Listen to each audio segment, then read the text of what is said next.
When 58-year-old Samuel Garrison stepped off that dusty train in Clearwater Valley, he never imagined his mail-order marriage would end in gunfire. The widow who'd written him those gentle letters took one look at his weathered face and said, "You're older than I expected." But age doesn't measure a man's worth, and when outlaws came for her ranch, this old soldier proved he had one last battle in him. Before we begin, drop a comment with your city so I can see how far this story travels. The letter had arrived on a Tuesday, slipping through the mail slot of Samuel Garrison's rented room like a whisper from another world. He'd been standing by the window, watching the gray streets of Boise fill with rain when he heard the soft thud against the floorboards. For a moment, he didn't move. In 58 years of living, Samuel had learned that unexpected things rarely brought good news. But loneliness is a powerful thing. It had been gnawing at him for 3 years, ever since Martha passed, leaving their small house feeling like a mausoleum. His children had scattered east after the war, pursuing opportunities he'd fought to give them but could never claim for himself. And so, on that rainy Tuesday, Samuel bent down with a grunt that reminded him of every one of his years and picked up the envelope. The paper was cream-colored, good quality. The handwriting was neat, measured, feminine. He turned it over twice before opening it, studying the return address. Lydia Burke, Clearwater Valley, Idaho Territory. Dear Mr. Garrison, I hope this letter finds you in good health and spirits. My name is Lydia Burke, and I am a widow of 3 years with a 16-year-old son. I run a cattle ranch in Clearwater Valley with the help of 2 hired hands, but the work is hard and the nights are harder. I saw your notice in the matrimonial news that you are seeking companionship in your later years, that you are a man of steady character and quiet habits. I am not looking for passion or romance, Mr. Garrison. Those things belong to youth, and we have both left youth behind. What I need is partnership, a kind man who can share the burden of this land and the silence of these rooms. Someone who understands that love can be built slowly, like a house, board by board.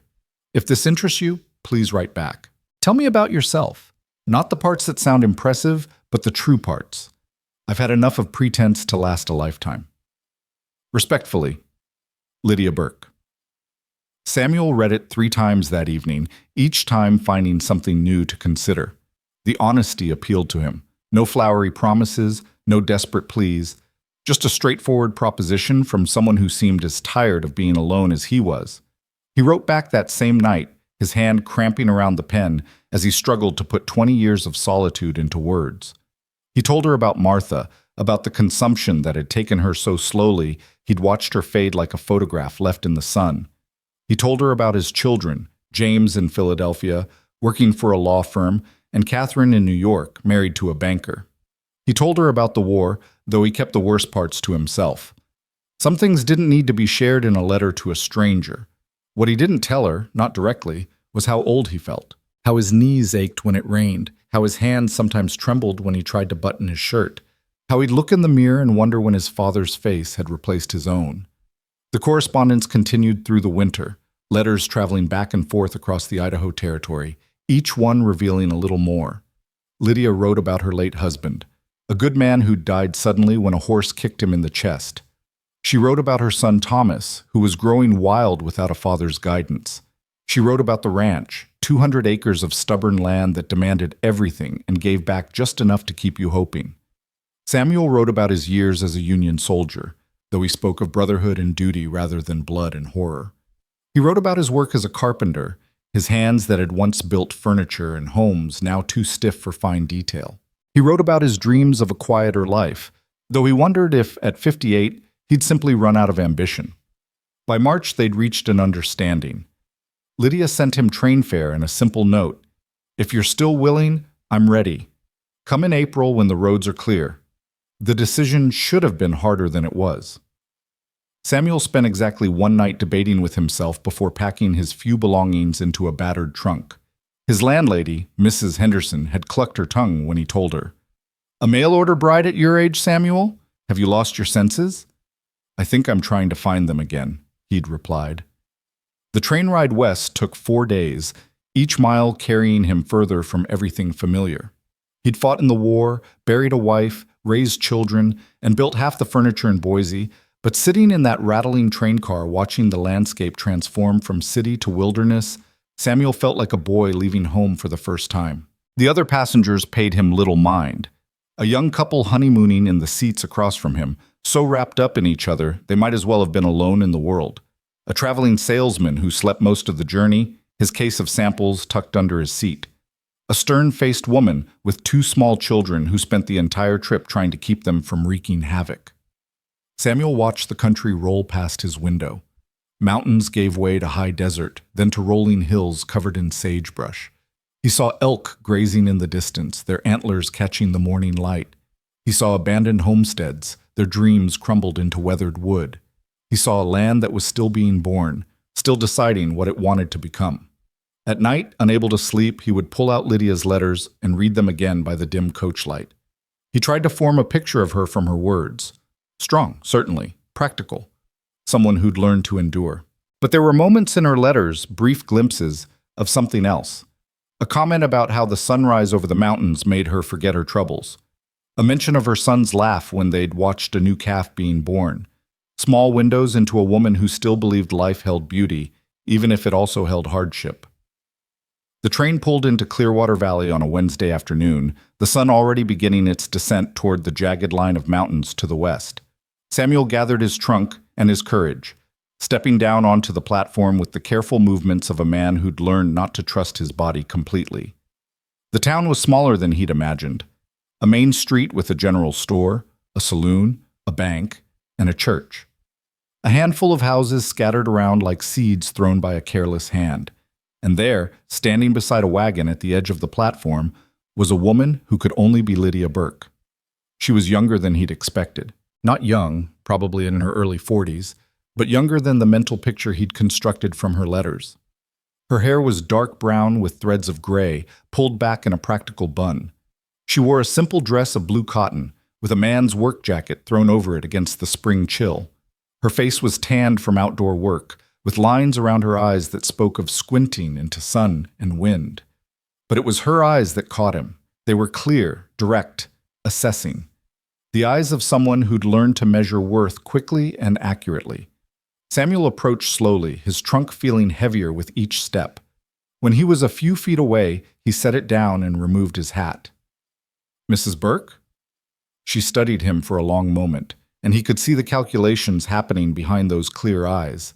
He knew what she was seeing, a tall man, still straight-backed from his military years, but with gray hair and a face mapped with lines. Hands that trembled slightly as he held his hat, the unmistakable marks of age that his letters had somehow failed to convey. "You're older than your letters made you sound," she said finally, her voice level and without accusation. Samuel felt something in his chest tighten.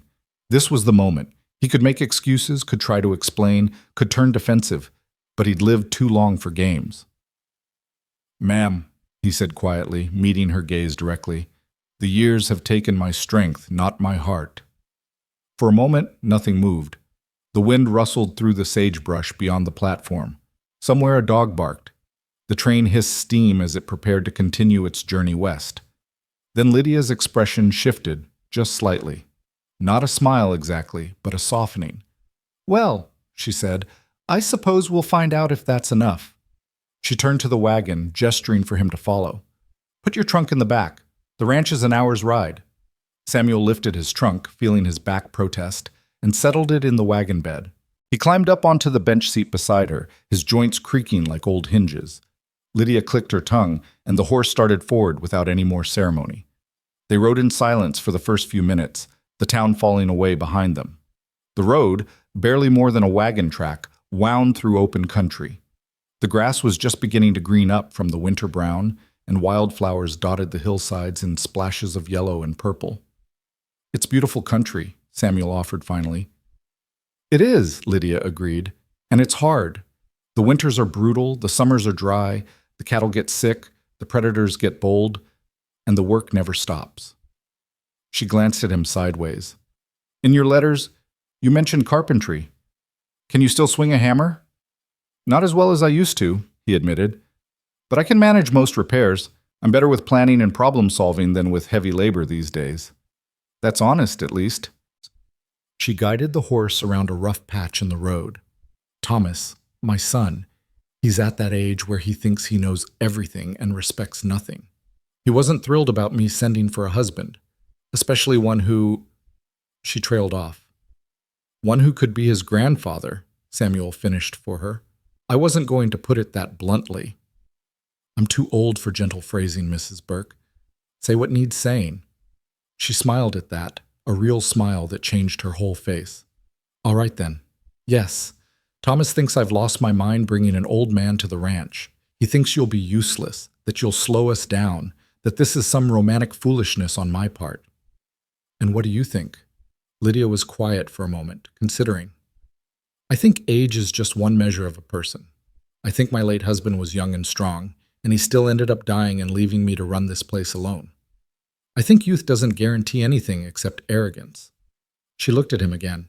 And I think a man who's honest about his limitations is worth more than a man who's too proud to admit them. Something in Samuel's chest loosened at those words. Your letters, he said. They weren't looking for a farmhand. They were looking for a partner. Exactly. Lydia's voice was firm. I can hire hands for heavy work. God knows I've done it for 3 years. What I need is someone who can think, who can plan, who can help me manage this place with wisdom instead of just muscle. Someone who... She paused, seeming to choose her words carefully.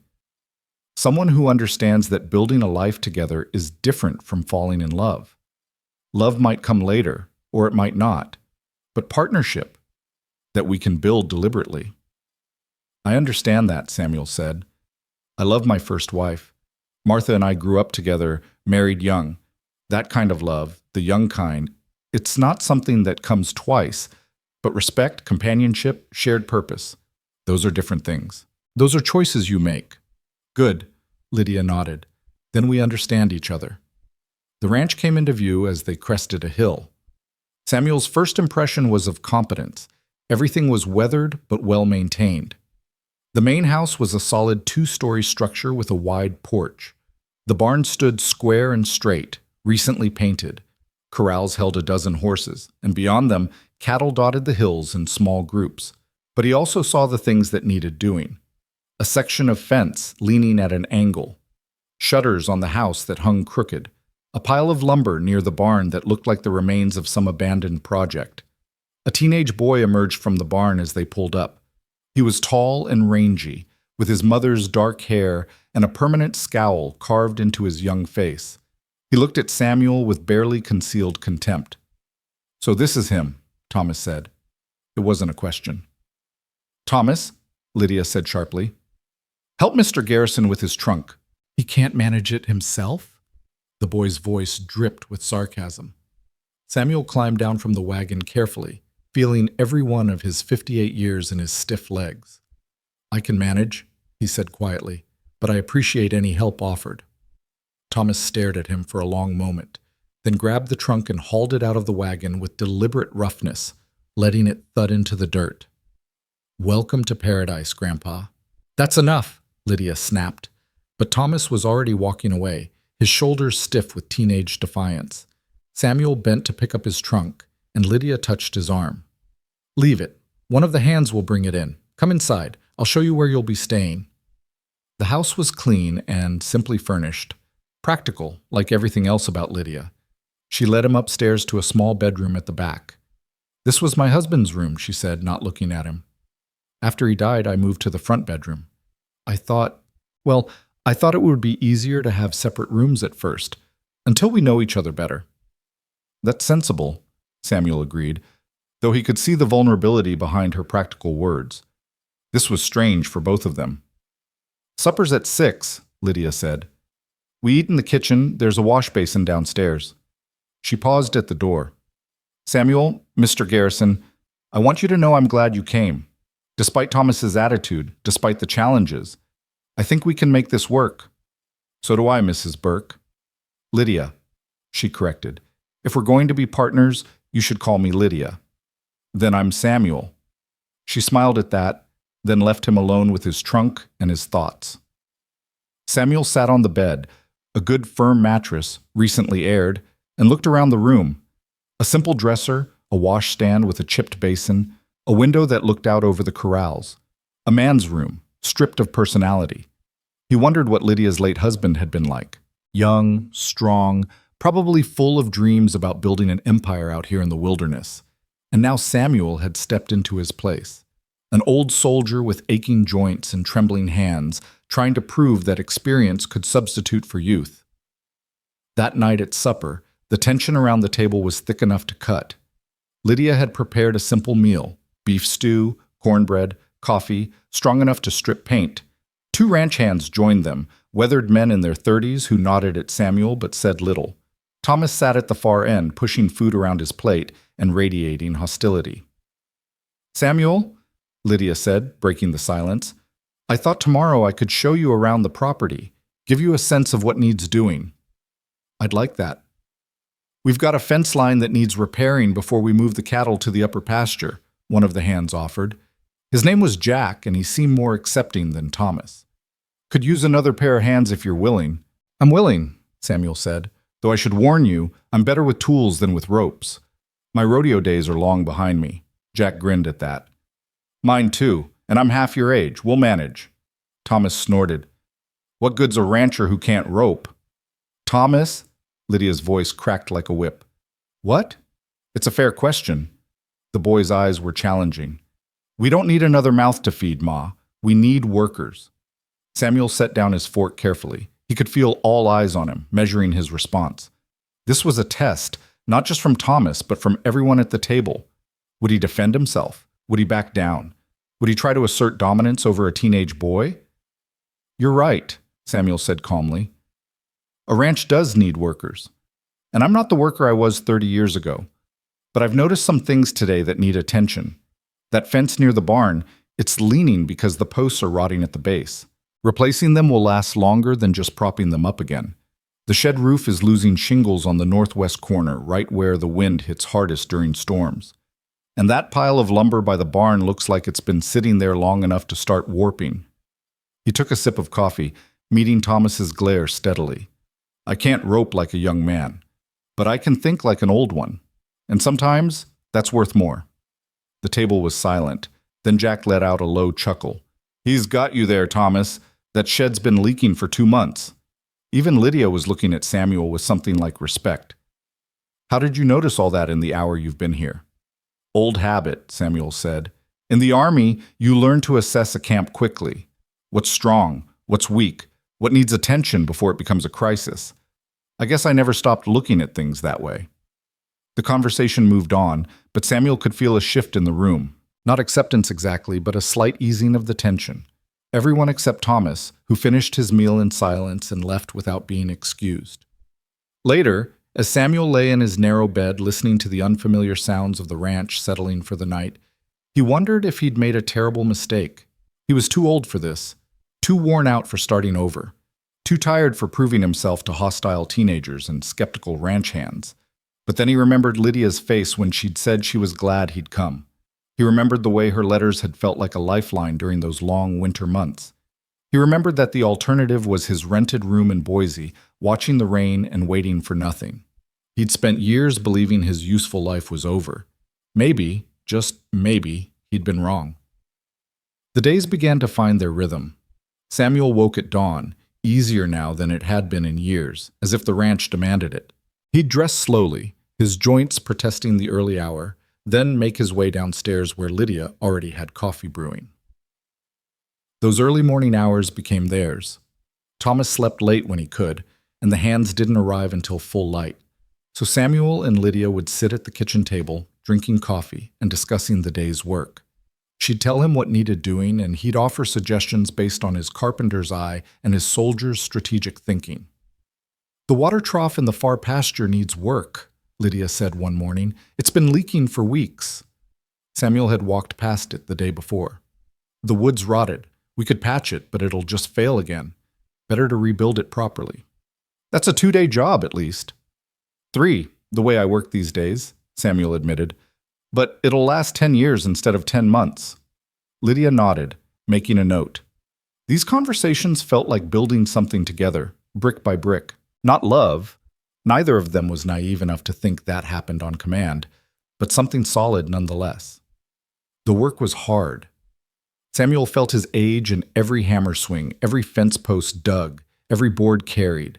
His back ached by midday, his hands cramped around the tools. By evening, he was exhausted in ways he hadn't been since the war. But there was satisfaction in it, too. The fence they repaired stood straight and true. The shed roof no longer leaked. The corroded hinges he replaced on the barn door swung smooth and silent. Small victories, but they accumulated. The hands, Jack and a younger man named Paulie, began to warm to him. They'd accepted that he couldn't do heavy lifting like they could, but they appreciated his knowledge. When they weren't sure how to approach a problem, they'd ask Samuel. More often than not, he had an answer. "How do you know all this?" Paulie asked one afternoon as Samuel showed them how to brace a weak beam in the barn. "Live long enough. You learn things," Samuel said. "Also, I made enough mistakes when I was young to recognize them when I see them about to happen." Jack laughed at that. "That's the truth. I wish I'd known more old-timers when I was starting out. Would have saved me a world of hurt." Thomas remained hostile. He avoided Samuel when he could, and when he couldn't, he made his contempt clear through sullen silence or pointed comments. Samuel didn't push. He'd raised children. He knew you couldn't force respect. It had to be earned, especially from teenage boys who felt their territory threatened. But he watched Thomas. Noticed how the boy worked, hard but carelessly, all strength and no strategy. How he was quick to anger when things didn't go his way. How he looked at his mother sometimes with a mix of love and resentment, as if he couldn't decide whether to protect her or blame her. One evening, about 2 weeks after Samuel's arrival, he found Thomas in the barn trying to force a bent nail out of a board with a hammer claw. The boy was red-faced with effort and frustration, swearing under his breath. "May I?" Samuel asked quietly. "I've got it," Thomas snapped. "I can see that, but I've also bent my share of nails. Sometimes there's a trick to it." Thomas glared at him but stepped back. Samuel examined the situation, then used a small block of wood as leverage under the hammer. The nail came out smoothly. "It's about leverage, not force," Samuel said, handing back the hammer. Thomas snatched it from him. "I would have gotten it eventually." "I'm sure you would have, just would have taken longer and cost you more skin off your knuckles." The boy's eyes narrowed. "You think you're so smart coming here with all your old man wisdom. My father built this ranch. He was strong and brave and worth 10 of you." Samuel absorbed that, nodding slowly. "I'm sure he was. I'm not trying to replace him, Thomas." "You couldn't if you tried, Grandpa." Thomas threw down the hammer and stormed out. Samuel picked up the hammer, his hands shaking slightly, not from the work, but from the confrontation. He understood the boy's anger. Hell, he might have felt the same at that age. But understanding didn't make it hurt less. That night, he mentioned the incident to Lydia. They were sitting on the porch, the day's work done, watching the sun paint the mountains gold and purple. "He misses his father," Lydia said softly, "and he blames me for replacing him so quickly. 3 years doesn't seem quick to me, but to a boy who lost his father at 13, it probably feels too soon. I'm not trying to be his father. I know, and eventually he'll know too." She sighed. Thomas idolizes his father's memory, the strong young cowboy who built this place with his bare hands. He doesn't remember the hard parts, the arguments, the failed crops, the debts. He just remembers that his father could do anything. And here I am, the opposite of that. "Here you are," Lydia agreed, "honest about what you can and can't do. It probably seems like weakness to him." Samuel was quiet for a moment, watching the light fade. "Maybe it is. I used to be strong, Lydia. When I was young, I could work all day and dance all night. I fought in a war. I built houses. I thought I'd always be that man." He flexed his hands, looking at the age spots and prominent veins. "It's strange getting old. You still feel like yourself inside, but your body becomes a stranger." Lydia reached over and touched his hand, the first deliberate touch between them that wasn't about work or necessity. "You're still strong, Samuel, just in different ways." He turned his hand over, gently clasping hers. Her skin was work-roughened, her grip firm. It wasn't a romantic gesture, but it was intimate in its own way. A connection forming, slow and careful. They sat like that until full dark, not talking, just present with each other. It wasn't the passion of youth, but it was something, a beginning. The following Sunday, Lydia insisted they all go to church. It was a small community gathering, held in a whitewashed building that doubled as a schoolhouse. Samuel was conscious of the stairs as they entered, Lydia on his arm, Thomas trailing behind with obvious reluctance. The whispers were barely concealed. The older rancher who'd brought in a mail-order husband, the young widow, and the old soldier. Samuel kept his head high, but he felt every judgmental glance like a weight. After the service, people gathered outside. A few were genuinely friendly, welcoming Samuel to the valley, asking about his background. But others were less subtle in their disapproval. "Bit of a May-December situation, isn't it?" one woman said loudly enough to be heard. Her friend tittered. "More like September-December," someone else muttered. Samuel felt Lydia stiffen beside him. Before he could respond, a booming voice cut through the crowd. "Samuel Garrison? By God, is that really you?" An older man pushed through the gathering, 70s at least, with a full white beard and eyes that sparkled with life. He grabbed Samuel's hand, pumping it enthusiastically. "Colonel Peterson?" Samuel was stunned. He hadn't seen his former commanding officer in over 20 years. "Just Charles now, son. Been a long time since anyone called me Colonel." He turned to Lydia. "Ma'am, do you know you've married one of the finest soldiers I ever had the privilege to command? This man carried 3 wounded men off a battlefield under fire. Got a medal for it, too, though he was too modest to ever mention it, I'll wager." Samuel felt his face heat. "Sir, that was a long time ago." "Valor doesn't have an expiration date, Samuel." Charles looked around at the gathered crowd, his gaze sharp despite his age. "I heard some of you questioning this match. Well, let me tell you something. I'm 83 years old, and I've learned that a man's worth isn't in how many fences he can mend or cattle he can rope. It's in his character. And Samuel Garrison has more character in his little finger than most men have in their whole bodies." The crowd had gone quiet. Even Thomas was watching, his expression unreadable. "Now then," Charles continued, "my wife would never forgive me if I didn't invite you all to Sunday dinner. Lydia, Samuel, Thomas, we'd be honored if you'd join us." The invitation was accepted, and the afternoon spent in Charles and his wife Emma's comfortable home was a balm to Samuel's bruised pride.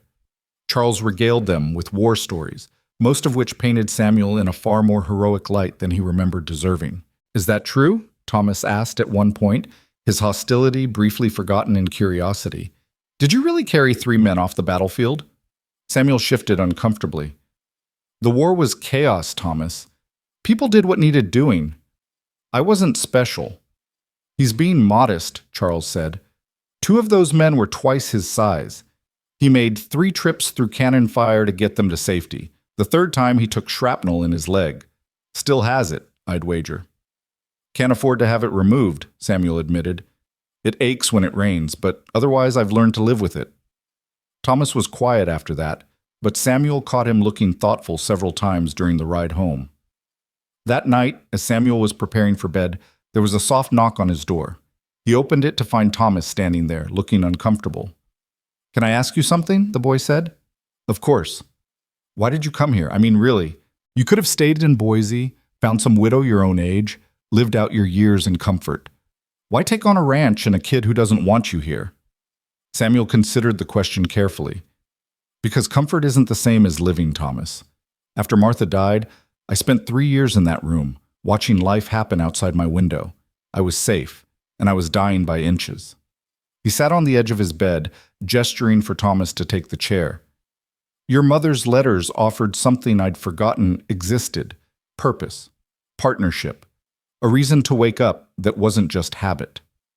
"But you're so old," Thomas said, and for the first time there was no malice in it, just genuine confusion. "Don't you want to rest?" "I'll have plenty of time to rest when I'm dead," Samuel said. "Until then, I'd rather wear out than rust out." He looked at the boy directly.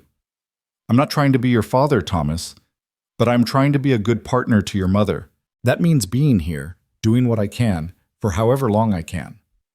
Thomas nodded slowly, then stood. At the door, he paused. "Colonel Peterson said you were brave, but coming here, knowing people would judge you, knowing I'd make it hard for you, that seems pretty brave too." "Or pretty foolish," Samuel said with a slight smile. "Maybe both." Thomas almost smiled back. Good night, Samuel. It was the first time the boy had used his name instead of Grandpa, or worse. It was a small victory, but Samuel took it. The weeks folded into each other like pages in a well-worn book, and Samuel found himself settling into the rhythm of ranch life with a steadiness that surprised him. Spring deepened into early summer, bringing longer days and work that seemed endless. The cattle needed moving to higher pastures, the hay needed cutting, and a dozen other tasks demanded attention from sunup to well past sundown. Samuel's body protested daily. His back seized up after hours of bending over fence repairs. His hands developed new calluses over old scars. Some mornings he woke so stiff he had to sit on the edge of his bed for several minutes before attempting to stand. But there was something restorative in the work despite the pain. He was needed here in a way he hadn't been needed in years. His partnership with Lydia was deepening into something neither of them had quite anticipated. They'd approached this arrangement with such practical expectations. Companionship, shared labor, mutual respect, no illusions of romance or passion. Yet Samuel found himself noticing small things. The way Lydia's face softened when she watched the sunset. How her laugh, rare but genuine, changed the atmosphere of the entire house. The competence in her hands as she worked alongside him, never asking him to do anything she wouldn't do herself. They worked on the water trough together over 3 long days. Samuel designed the structure while Lydia measured and cut the lumber. They talked as they worked, conversations that ranged from the mundane to the meaningful. She told him about her childhood in Missouri, the daughter of a failed shopkeeper who'd drunk himself to death. How she'd married young to escape that house, following her husband west with dreams of prosperity that had only partially materialized. Daniel was a good man, she said one afternoon, holding a board steady while Samuel hammered. But he was reckless sometimes, always taking chances, always sure the next big opportunity was just around the corner. This ranch, it was supposed to be a stepping stone to something bigger. He talked about expanding, buying more land, building an empire. She paused, wiping sweat from her forehead. Then one stupid moment with a spooked horse, and all those dreams died with him. And left you holding it all together, Samuel said quietly. I didn't have a choice. Thomas needed stability. The ranch was all we had. She met his eyes. That's why I wrote to you, Samuel. Not because I was lonely, though God knows I was, but because I was tired of carrying everything alone. Tired of having to be both mother and father, both rancher and homemaker, both the strong one and the vulnerable one. I needed someone who could share the weight. Samuel set down his hammer. And instead you got an old man who can barely lift half what your late husband could. I got a man who thinks before he acts, who plans instead of just reacting, who doesn't need to prove his strength by taking foolish chances. Lydia's voice was firm.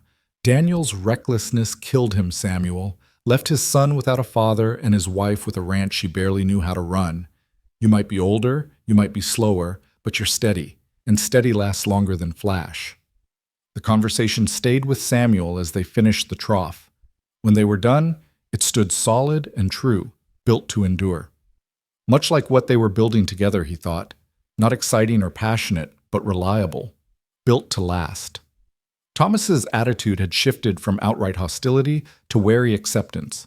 He no longer called Samuel Grandpa with contempt, though he hadn't warmed to calling him anything more familiar either. They'd found a working equilibrium where Thomas would accept Samuel's advice if it was offered without condescension, and Samuel learned to let the boy make his own mistakes when the lesson was worth more than the cost. One afternoon, Samuel found Thomas trying to break a young horse in the corral.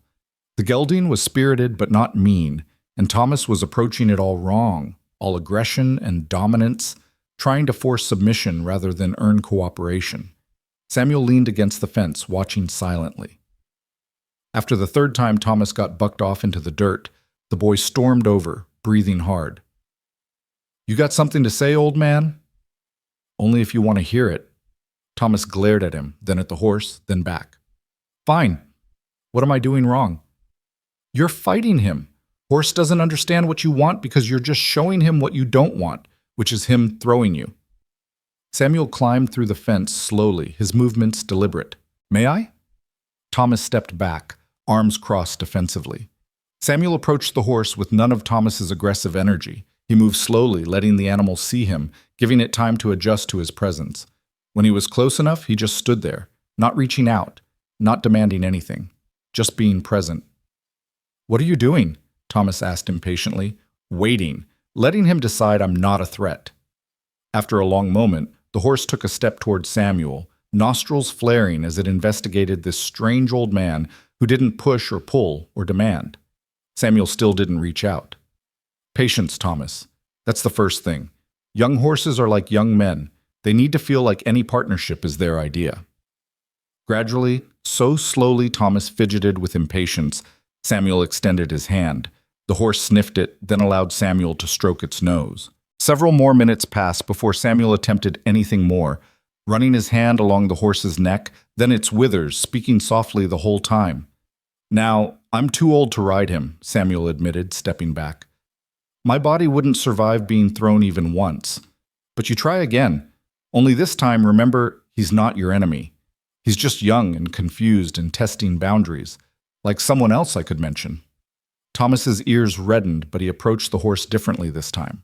More cautious, less confrontational.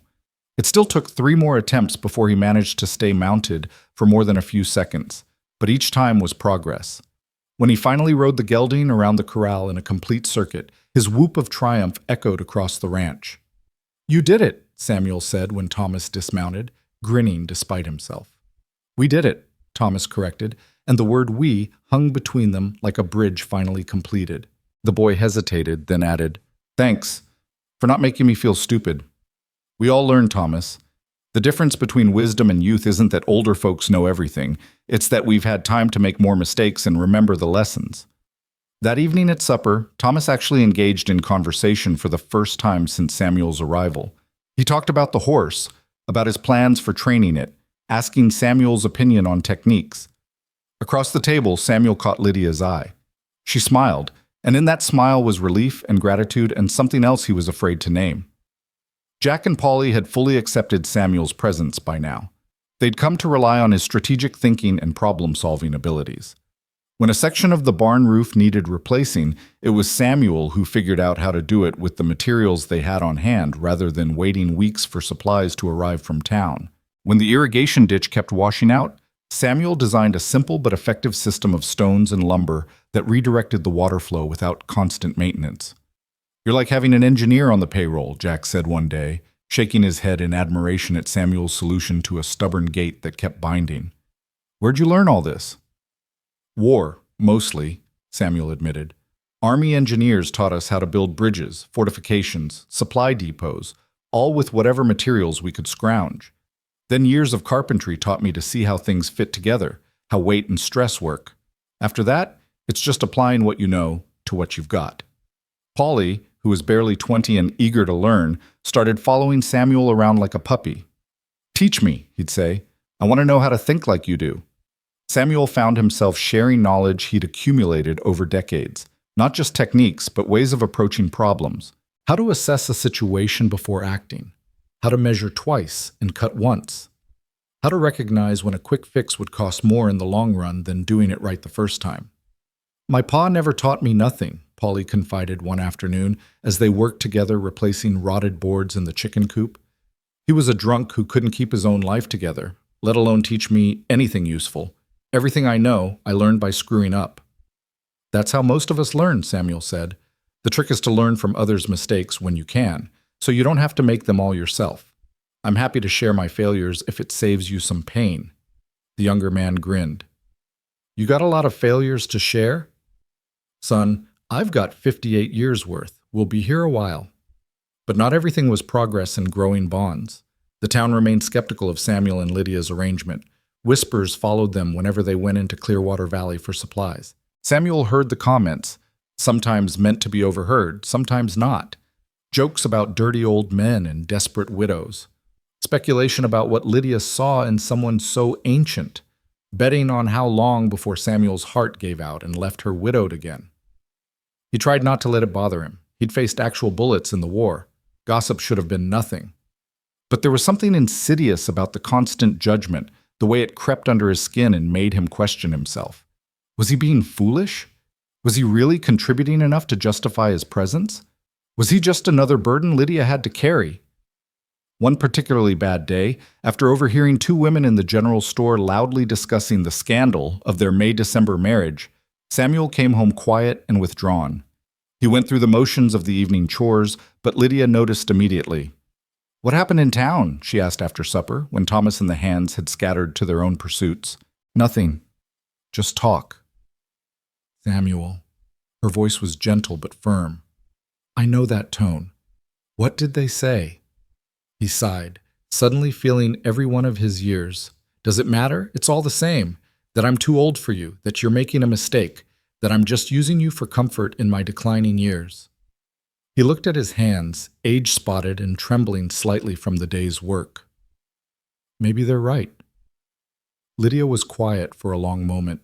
Then she stood and walked to where he sat, placing her hands on his shoulders. "Look at me, Samuel." He did, surprised by the intensity in her eyes. "I don't care what they say. I don't care what they think. I know what this partnership has brought to my life. Do you?"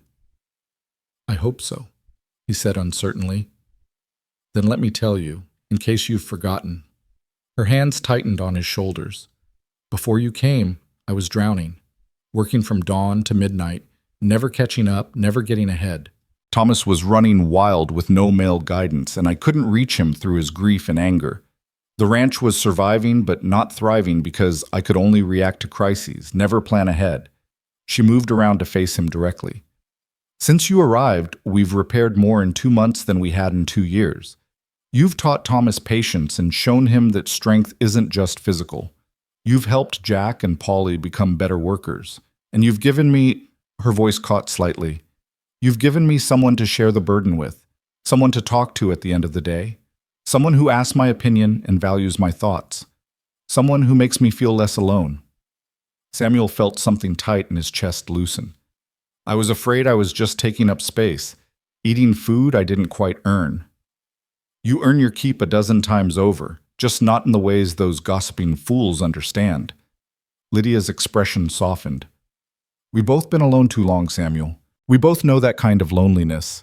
What we're building here, it might not be the romance of storybooks, but it's real. It's solid. And it's ours. No one else gets a vote in that." He reached up and covered one of her hands with his own. "How did you get so wise?" 58 years, she said, echoing what he'd told Polly. "I've got a lot of mistakes to share." They both laughed at that, and the tension broke. Later, as Samuel prepared for bed, he found himself thinking about the different kinds of love that existed in the world. The passionate, consuming love of youth that burned bright and hot. The comfortable, familiar love of long marriages that weathered decades together.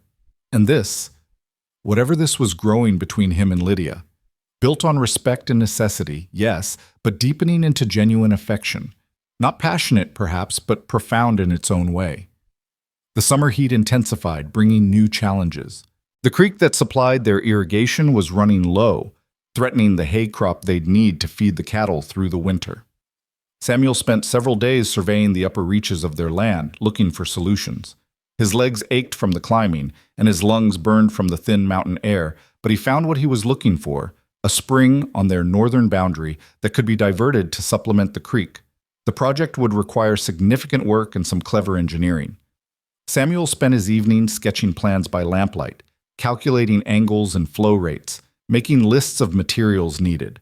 Lydia would sit across from him, mending clothes or reviewing the ranch accounts, but there was a companionship in the shared silence that Samuel had come to treasure.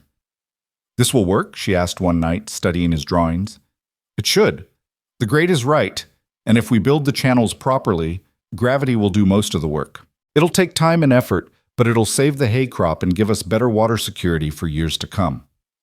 "How long? With all of us working? 3 weeks, maybe 4? It'll be hard, hot work?" Lydia nodded. "Then we start tomorrow." The irrigation project consumed the ranch for the next month. They all worked from first light until they could no longer see. Digging channels, laying stones, building small dams and sluices. Samuel directed the work, making adjustments as they encountered obstacles, solving problems as they arose.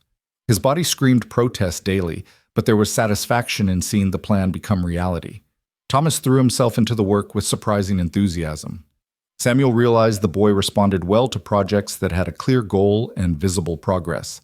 Unlike the endless cycle of daily ranch chores, this was something they could complete, something that would stand as evidence of their effort. On the hottest days when the work seemed endless, Samuel would tell stories to keep spirits up. War stories, carefully edited to remove the worst horrors but keep the human elements. Stories of ingenuity and perseverance, of soldiers finding solutions with limited resources, of the bonds formed through shared hardship. "Is that true?" Thomas asked one afternoon, pausing in his digging. "About the bridge your unit built in a single night?" "Every word," Samuel confirmed. "Captain said it couldn't be done, that we'd need 3 days at least. But the colonel bet him a month's pay we could do it in one. We worked through the night with torches, half of us so tired we could barely see straight. But when dawn came, that bridge stood solid enough to march an entire regiment across." "Did you get any of the winnings?" Polly wanted to know. Samuel grinned. "The colonel bought the whole unit drinks and a hot meal, best money any of us never had to spend." I wish I'd been in the war," Thomas said wistfully. "No, you don't." Samuel's voice was suddenly serious. "War is an adventure, Thomas. It's horror punctuated by moments of boredom and occasional flashes of camaraderie. I'm grateful for what it taught me, and I'm proud to have served, but I wouldn't wish the experience on anyone." The boy looked chastened, and Samuel softened his tone. "That said, the lessons of war apply to life. Work together, plan ahead, take care of your people. Those things matter whether you're building a bridge under fire or digging an irrigation ditch in Idaho." 3 weeks into the project, Samuel's body finally rebelled. He woke one morning unable to get out of bed, his back locked in a spasm of pain so intense he gasped. Lydia found him like that, trying and failing to stand, his face gray with pain and embarrassment. "Don't," she said firmly when he tried to apologize. "You're not invincible, Samuel. You've been pushing yourself too hard. The irrigation will get finished with or without you today. Jack and Thomas can handle it. You need rest." She brought him willow bark tea for the pain and spent the morning checking on him between her other work. Samuel lay there, furious with his body's betrayal, feeling useless and old and exactly like the burden he'd feared being. Thomas came to see him at midday, dirt-streaked and sweaty from the digging. "Ma said you're hurt." "Just my back. I'll be fine in a day or two." The boy sat on the edge of the bed, looking uncomfortable. "When I was 12, my father threw his back out hauling a stuck calf out of mud. He couldn't move for 3 days. Made him crazy, lying there." Thomas fidgeted with his hat. "He told me something during that time. He said the hardest part of being a man wasn't doing the work. It was admitting when you couldn't." Samuel studied the boy's face. "That's wise." "I didn't think so then. Thought it was just making excuses." Thomas met his eyes. Thomas met Bumped.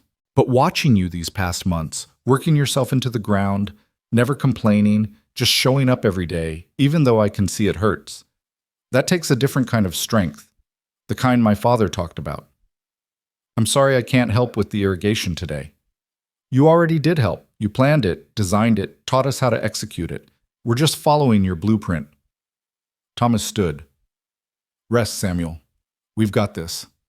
After the boy left, Samuel lay staring at the ceiling, processing those words. It was the closest thing to acceptance Thomas had offered, and it meant more than Samuel could articulate. Lydia brought him lunch and sat with him while he ate. "How's the pain?" "Manageable. I'll probably be able to get up by evening." "Or you could rest another day and not set yourself back weeks." She gave him a look that brooked no argument. "Samuel, you don't have to prove anything. Not to me, not to Thomas, not to anyone. We know what you contribute." "I feel useless lying here." "Then let me tell you what you're doing right now. You're teaching my son that even strong men have limits, that pushing through pain isn't always brave. Sometimes it's just stubborn, that asking for help or admitting weakness doesn't diminish you." She touched his hand gently. Those are lessons his father never learned, lessons that might have saved his life if he had. Samuel turned his hand to clasp hers properly. They'd grown comfortable with small touches over the weeks, a hand on a shoulder, a brush of fingers in passing. But this felt different, more deliberate, more meaningful. "Thank you," he said quietly. her patience with a stubborn old fool. "We're both stubborn," she replied. "Maybe that's why this works." She stayed with him for another hour, just talking. They discussed everything and nothing: ranch business, childhood memories, books they'd read, dreams they'd had. It was the longest conversation they'd had without work to fill the silences, and Samuel found himself appreciating yet another layer of this woman he'd married. She was sharp and funny, with a dry wit that caught him off guard. She'd seen hardship, but hadn't let it make her bitter.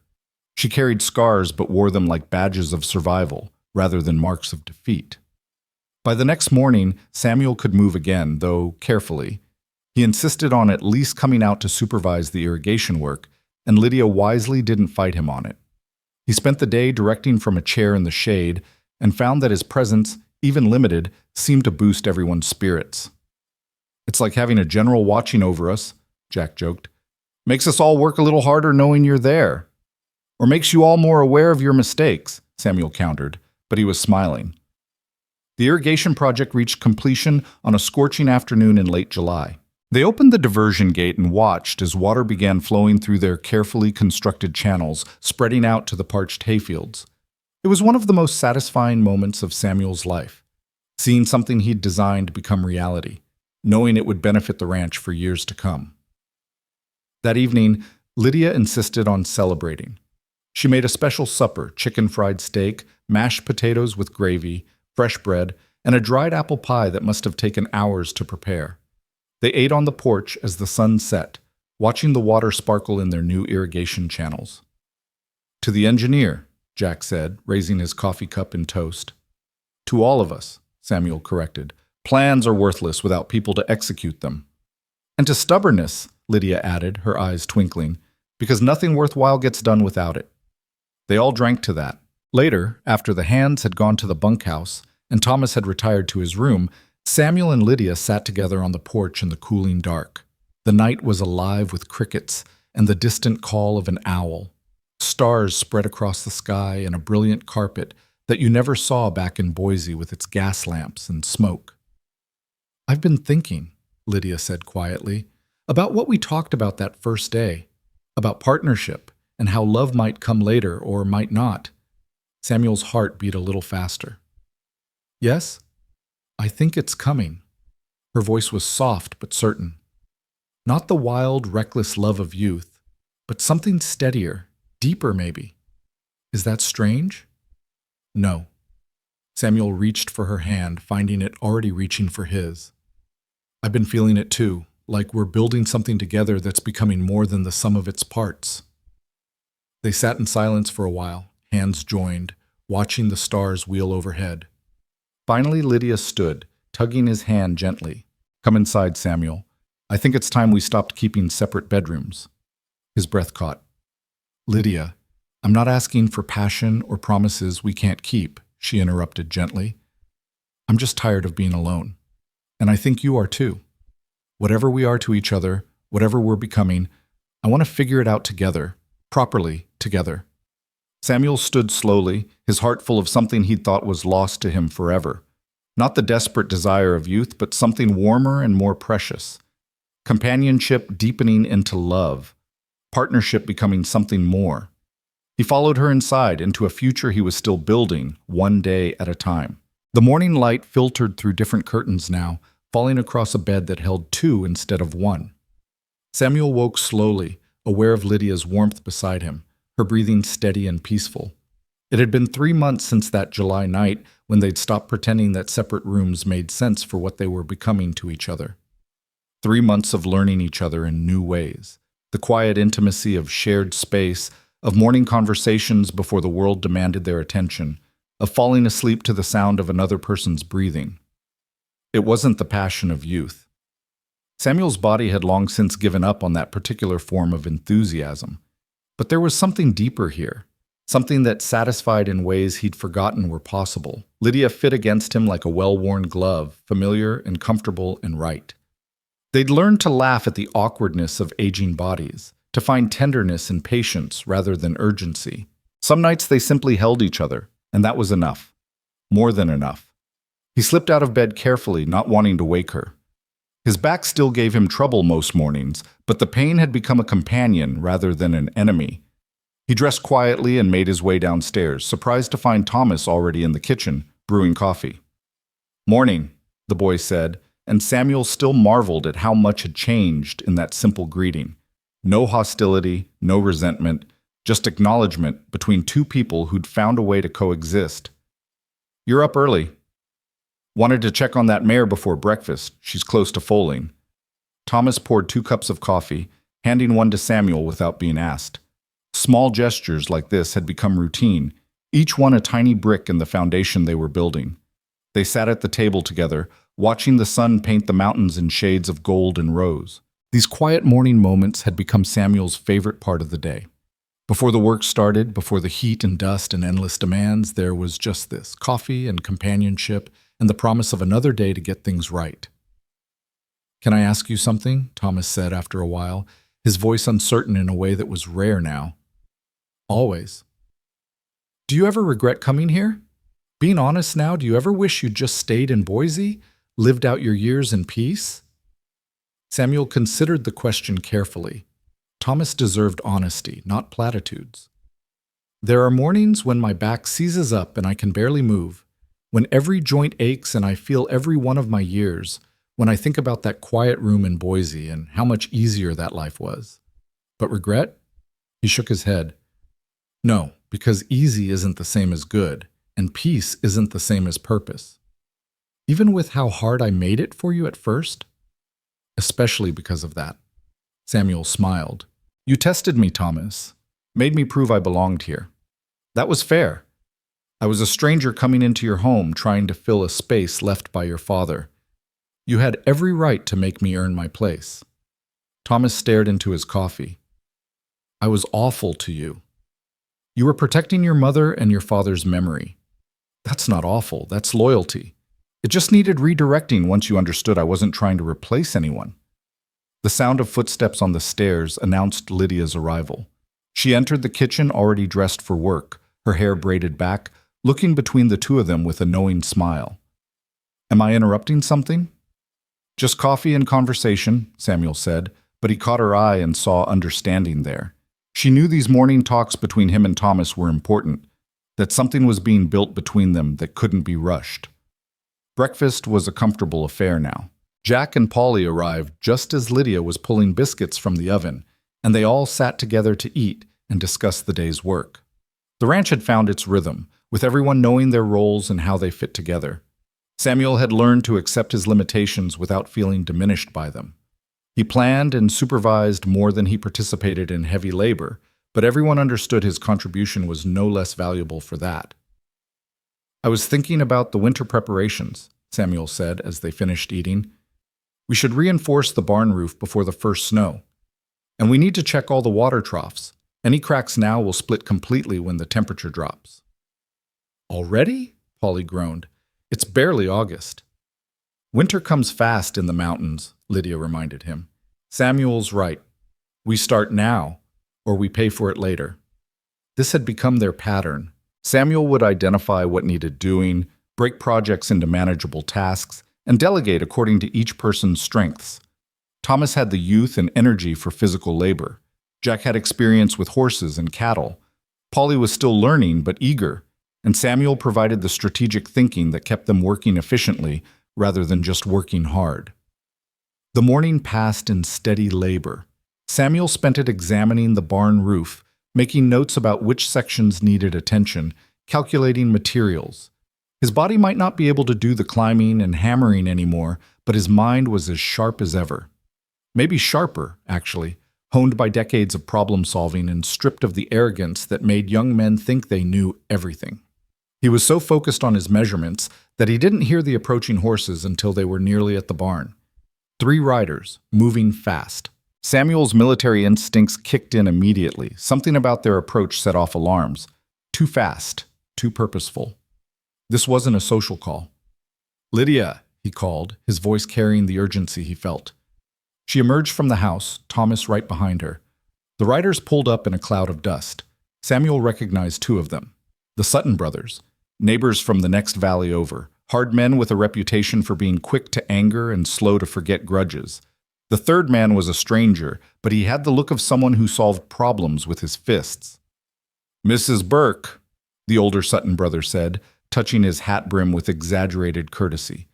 "We need to talk about your water situation." "What about it, Mr. Sutton?"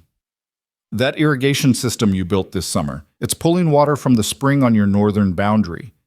He leaned forward in his saddle, his expression unfriendly. "Problem is that spring feeds into the creek that runs through our land. You're stealing our water." Samuel stepped forward carefully.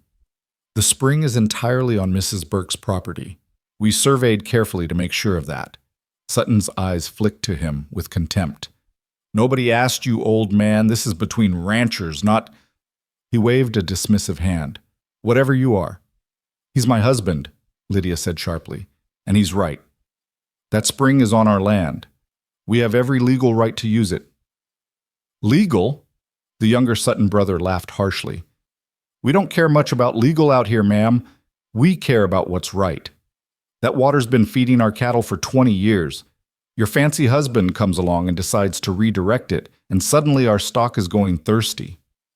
"There's plenty of water for everyone," Samuel said, keeping his voice level. "The spring produces more than enough for both properties. If your creek is running low, it's because of the drought, not our irrigation." "You calling my brother a liar?" The third man spoke for the first time, his hand resting casually on the pistol at his hip. Samuel felt his pulse quicken but kept his expression calm. He'd faced down worse than these three during the war. "I'm saying there might be a misunderstanding. Perhaps if we sat down and discussed this reasonably—" "Ain't nothing to discuss," the older Sutton interrupted. "You close down that irrigation by week's end or we'll do it for you." "That's a threat," Lydia said, her voice cold. "That's a promise." Sutton wheeled his horse around. "1 week, Mrs. Burke. Think carefully about what you want to do." The three riders galloped off, leaving a tense silence in their wake. Thomas was red-faced with anger. "Who do they think they are? We should think carefully, like the man said," Samuel interrupted. "And we should talk to Sheriff Morrison before we do anything else." "Since when do we need permission to use our own water?" Thomas demanded.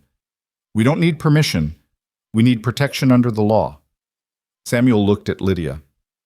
"The Suttons have a reputation. If we're going to stand our ground, and we should, we need to do it smart." Lydia nodded slowly. "Samuel's right. We ride into town this afternoon and talk to the sheriff. Make sure everything is documented properly." The ride into Clearwater Valley was tense. Samuel, Lydia, and Thomas took the wagon while Jack stayed behind to watch the ranch. The summer heat was oppressive, and Samuel felt every rut in the road as a jolt to his aging spine. But he kept his discomfort to himself. There would be time for aching later. Sheriff Morrison was a barrel-chested man in his 50s who'd seen enough frontier justice to prefer the legal kind. He listened to their account carefully, asking pointed questions about the spring's location and the exact nature of the Suttons' threats. "You're certain the spring is entirely on your property?" he asked. "I surveyed it myself," Samuel said. "I was a military engineer during the war. I know how to read land boundaries. The spring is at least 50 yards inside the Burke property line." Morrison nodded. "The Suttons have been pushing their weight around for years. They think because they were here first, they have some kind of divine right to the whole valley." He leaned back in his chair. "Problem is, I'm one man with a big territory to cover. I can document your complaint, and I can ride out and warn them off. But if they decide to cause trouble when I'm not around—" "We understand," Lydia said quietly. "We just wanted to make sure we were following the law." "You are. And you've got every right to defend yourselves if they trespass." The sheriff's eyes moved to Samuel. "You were a soldier, Mr. Garrison?" "Union Army, sir. 10th Infantry." "Know how to handle a rifle?" "I do, though I'd prefer not to have to." "None of us prefer it," Morrison said. "But preference and reality don't always align. Keep your weapons close and your eyes open. And if anything happens, anything at all, you send for me immediately." The ride back to the ranch was quieter than the ride in. Samuel could feel the weight of potential violence settling over them like a storm cloud. He'd thought he was done with such things. The The war had been over for 24 years. He'd put away his soldier's mindset, or so he'd believed. But old training never really disappeared. It just waited quietly until it was needed again. That evening, Samuel cleaned and loaded both rifles in the house. Lydia watched him work, his hands steady and sure, despite their usual tremor. This was muscle memory from another lifetime, movements ingrained so deeply they surfaced without thought. "You've done this before," she observed, "more times than I can count." He sighted down the barrel, checking the action. "Hoped I'd never have to again." "I'm sorry you're being pulled into this." Samuel looked up at her, surprised. "Lydia, this is exactly what partnership means. Your troubles are my troubles. Your fights are my fights." He set the rifle aside. "Besides, I'm not being pulled into anything. This is my home now, my family, my land to defend." Thomas appeared in the doorway, his face set with determination. "Teach me." "Teach you what?" "How to fight, how to defend this place properly, not just shooting, but strategy. You were a soldier. You know how to think about these things." Samuel exchanged a look with Lydia, who gave a slight nod. He turned back to Thomas. "All right, but understand something first. Good strategy isn't about wanting to fight. It's about avoiding fights when possible and ending them quickly when they're unavoidable. The goal isn't to prove how tough you are. It's to protect what matters and survive to see the next morning." "I understand." Over the next several days, Samuel taught Thomas things he'd hoped never to pass on. How to think defensively about the ranch layout, sight lines, approaches, defensible positions. How to watch for signs of intrusion. How to handle weapons not with bravado, but with respect and caution. Thomas absorbed it all with an intensity that both impressed and worried Samuel. The boy was growing up faster than any 16-year-old should have to. They fortified the ranch subtly. Samuel positioned tools and equipment strategically, creating obstacles that would slow any aggressive approach without looking like deliberate defenses. He established watch schedules, making sure someone was always alert during the vulnerable hours of dawn and dusk. He taught everyone to be aware of their surroundings, to notice things out of place or patterns disrupted. "You're preparing for a war," Jack observed one evening. "I'm preparing to avoid one," Samuel corrected. "Most fights are won before they start, by making the cost of fighting too high for the other side to consider. The Suttons are bullies, and bullies prefer easy targets. We make ourselves difficult, they'll likely back down. And if they don't?" Samuel's expression hardened, and for just a moment Jack glimpsed the soldier he'd been decades ago. "Then we make sure they regret it." The week passed slowly, tension winding tighter with each day. Samuel found himself sleeping lighter, waking at every unfamiliar sound. His war dreams returned, things he hadn't dreamed about in years. The crack of rifles, the smell of gunpowder, the weight of responsibility for other people's lives. He'd wake in the darkness, momentarily disoriented until Lydia's presence beside him anchored him back to the present. "You're worried," she said one night, feeling him tense. "I'm prepared. There's a difference." "Samuel." She rolled over to face him in the darkness. "Whatever happens, we face it together. You don't have to carry this alone." "I know. But I've seen what violence does to people, Lydia. To young people especially. Thomas shouldn't have to learn these things. He should be thinking about girls and horses and what he wants to do with his life, not about defending his home with a rifle. The frontier doesn't give us that choice." Her hand found his in the darkness. "We work with what we have, and what we have is you, someone who knows how to think clearly under pressure, who can teach Thomas to be smart instead of just brave." "Brave gets you killed," Samuel muttered. "Smart keeps you alive." The week's deadline came and went without incident. Samuel didn't relax. If anything, he became more vigilant.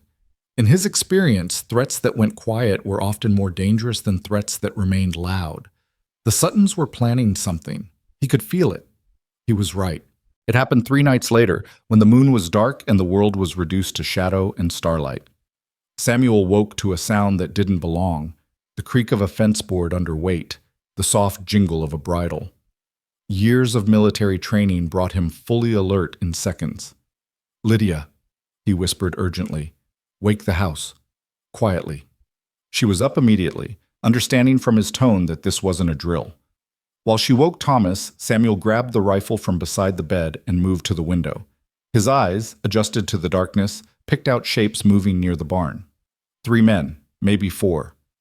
They were trying to be quiet but failing, drunk probably, or overconfident. Thomas appeared at his door, rifle in hand, eyes wide. "What do we do?" "Nothing yet. Let's see what they're planning." Samuel's voice was calm, controlled. This was familiar territory for him, even after all these years. The fear was there, but it was a useful fear, sharpening his senses rather than paralyzing him. The intruders were moving toward the irrigation gate. Understanding clicked into place. They were going to sabotage the system, probably destroy the diversion gate, and maybe the channels themselves. Months of work, undone in a night of drunken vandalism. "Stay here," Samuel told Thomas. "Keep watch on the house. If anyone comes toward it, fire a warning shot." "What are you going to do?" "Stop them." He started for the stairs. "Samuel," Lydia caught his arm. "You can't go out there alone. You're old?" He smiled grimly. "Yes, but I'm also the only one here who's actually been in combat.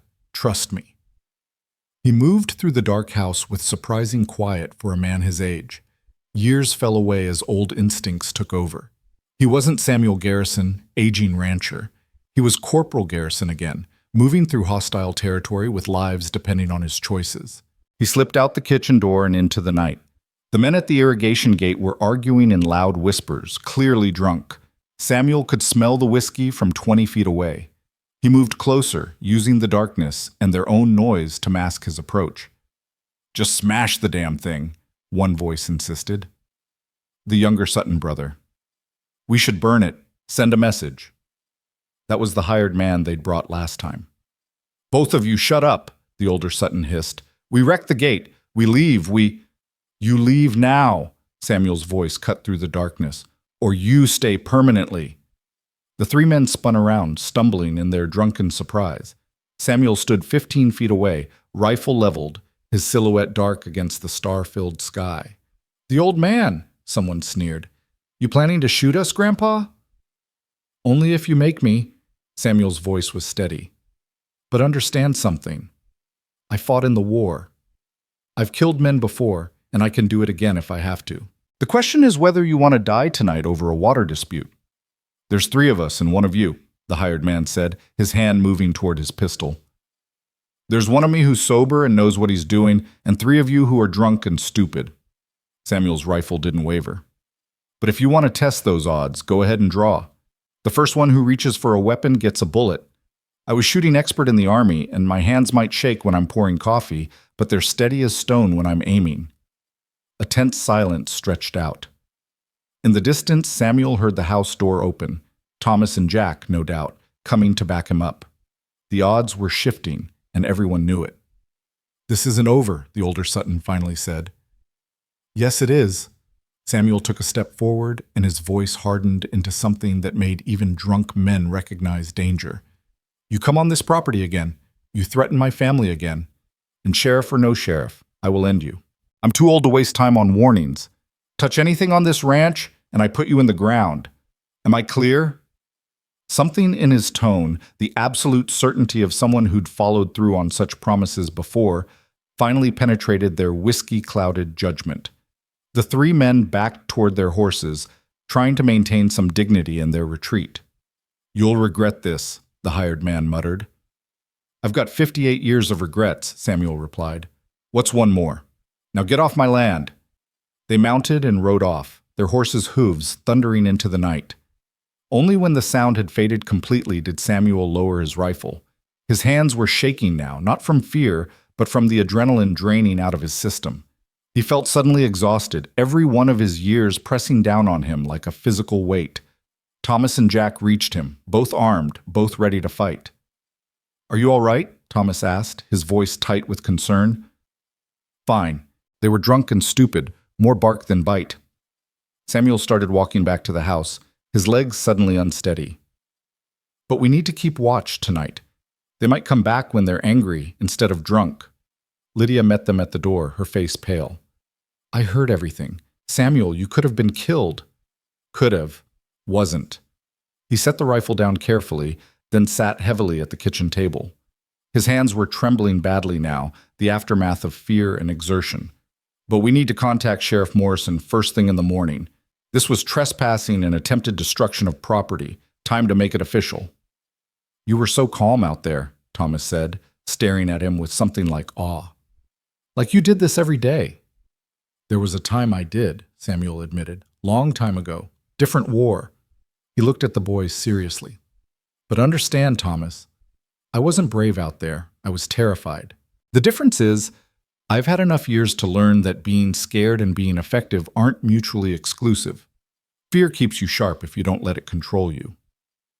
They took shifts watching the rest of the night, but the Suttons didn't return. As dawn broke over the mountains, Samuel stood on the porch watching the light chase away the shadows. Lydia came out with coffee, handing him a cup and standing close. "Thank you," she said quietly, "for protecting us, for not letting them take what we built. It's what partners do." He sipped the coffee, feeling warmth spread through his chest that had nothing to do with the beverage. Though I'd prefer if defending the ranch didn't require pointing rifles at people. Me too. She leaned against him, and he put his arm around her shoulders. They stood like that as the sun rose, two people who'd found each other late in life and were determined to hold on to what they'd built together. Sheriff Morrison arrived by mid-morning, brought the full account of the night's events. He listened gravely, then rode out to the Sutton Ranch with a clear message. The next incident would result in arrests and prosecution. The Suttons backed down after that, their bluster finally punctured by the reality of legal consequences. The crisis passed, but it left marks on all of them. Thomas had seen Samuel in a new light, not just as the old man who'd married his mother, but as someone formidable in his own right. The boy's respect, hard-won over months, deepened into something more like admiration. "Will you teach me?" Thomas asked one evening. Not just about defending the ranch, but about being calm under pressure, about thinking clearly when everything's going wrong. "That's not something you can teach directly," Samuel said. "It comes from experience, from making mistakes and learning from them, from failing and getting back up, from being afraid and doing what needs doing anyway." "Then tell me your stories, the real ones, not the edited versions. I want to understand how you became who you are." So Samuel began sharing the stories he'd kept locked away for decades. Not the glorious tales of heroism, but the harder truths. The times he'd been terrified, the friends he'd lost, the decisions that still haunted him. The slow process of learning that courage wasn't the absence of fear, but the choice to act despite it. Thomas listened to all of it, absorbing not just the stories but the lessons woven through them. And in the telling, Samuel found something unexpected, a kind of healing. These memories he'd carried alone for so long, sharing them with this boy who was becoming something like a son, somehow made them lighter. As autumn painted the valley in shades of gold and crimson, the ranch settled into a new equilibrium. The irrigation system Samuel had designed kept water flowing even as the creeks ran low. The hay crop they'd saved would see the cattle through the winter. The repairs and improvements he'd implemented over the summer meant the ranch was more secure than it had been in years. But more than the physical improvements, there was a sense of family that hadn't existed before. Samuel had found his place, not as a replacement for Thomas's father, but as something new and equally valuable. A mentor, a partner, a steady presence that made everyone else feel more secure. One cool evening in October, as they all sat around the dinner table, Lydia looked at each of them in turn. "We should talk about the future," she said. "About what we're building here." "What do you mean?" Thomas asked. "I mean this ranch has grown stronger this year than it's been since your father died. We've improved the land, the buildings, the water system. We've worked as a team, and I think we should acknowledge that Samuel isn't just here temporarily. He's part of this family now, permanently." She turned to Samuel. "I want to add your name to the deed. Make you a full partner in ownership, not just in work." Samuel was stunned. "Lydia, that's your land, your security." "It's our land, our security." Her voice was firm. "You've earned it, Samuel. Not just with work, but with commitment. With standing up for us when it mattered. With being exactly what this family needed." Thomas nodded. "Ma's right. This place wouldn't have survived without you. It should be yours too." Samuel felt emotion tighten his throat. At 58, he thought his life was essentially over, just waiting out his remaining years in comfortable obscurity. Instead, he'd found purpose, family, and a future worth fighting for. I don't know what to say. Say yes, Lydia smiled, and then kiss your wife. So he did? There at the table with Thomas groaning good-naturedly and Jack and Polly grinning. He kissed his wife, his partner, the woman who'd given him a second chance at life when he'd thought all his chances were used up. The kiss was gentle, appropriate for their ages and the audience, but it held everything words couldn't express. Gratitude and affection, partnership and promise, and yes, love. Not the blazing passion of youth, but something steadier and perhaps more precious. Love built on respect and shared effort, on choosing each other day after day, on building something together that was stronger than either of them alone. When they pulled apart, Thomas was smiling. About time you two stopped being so proper about everything.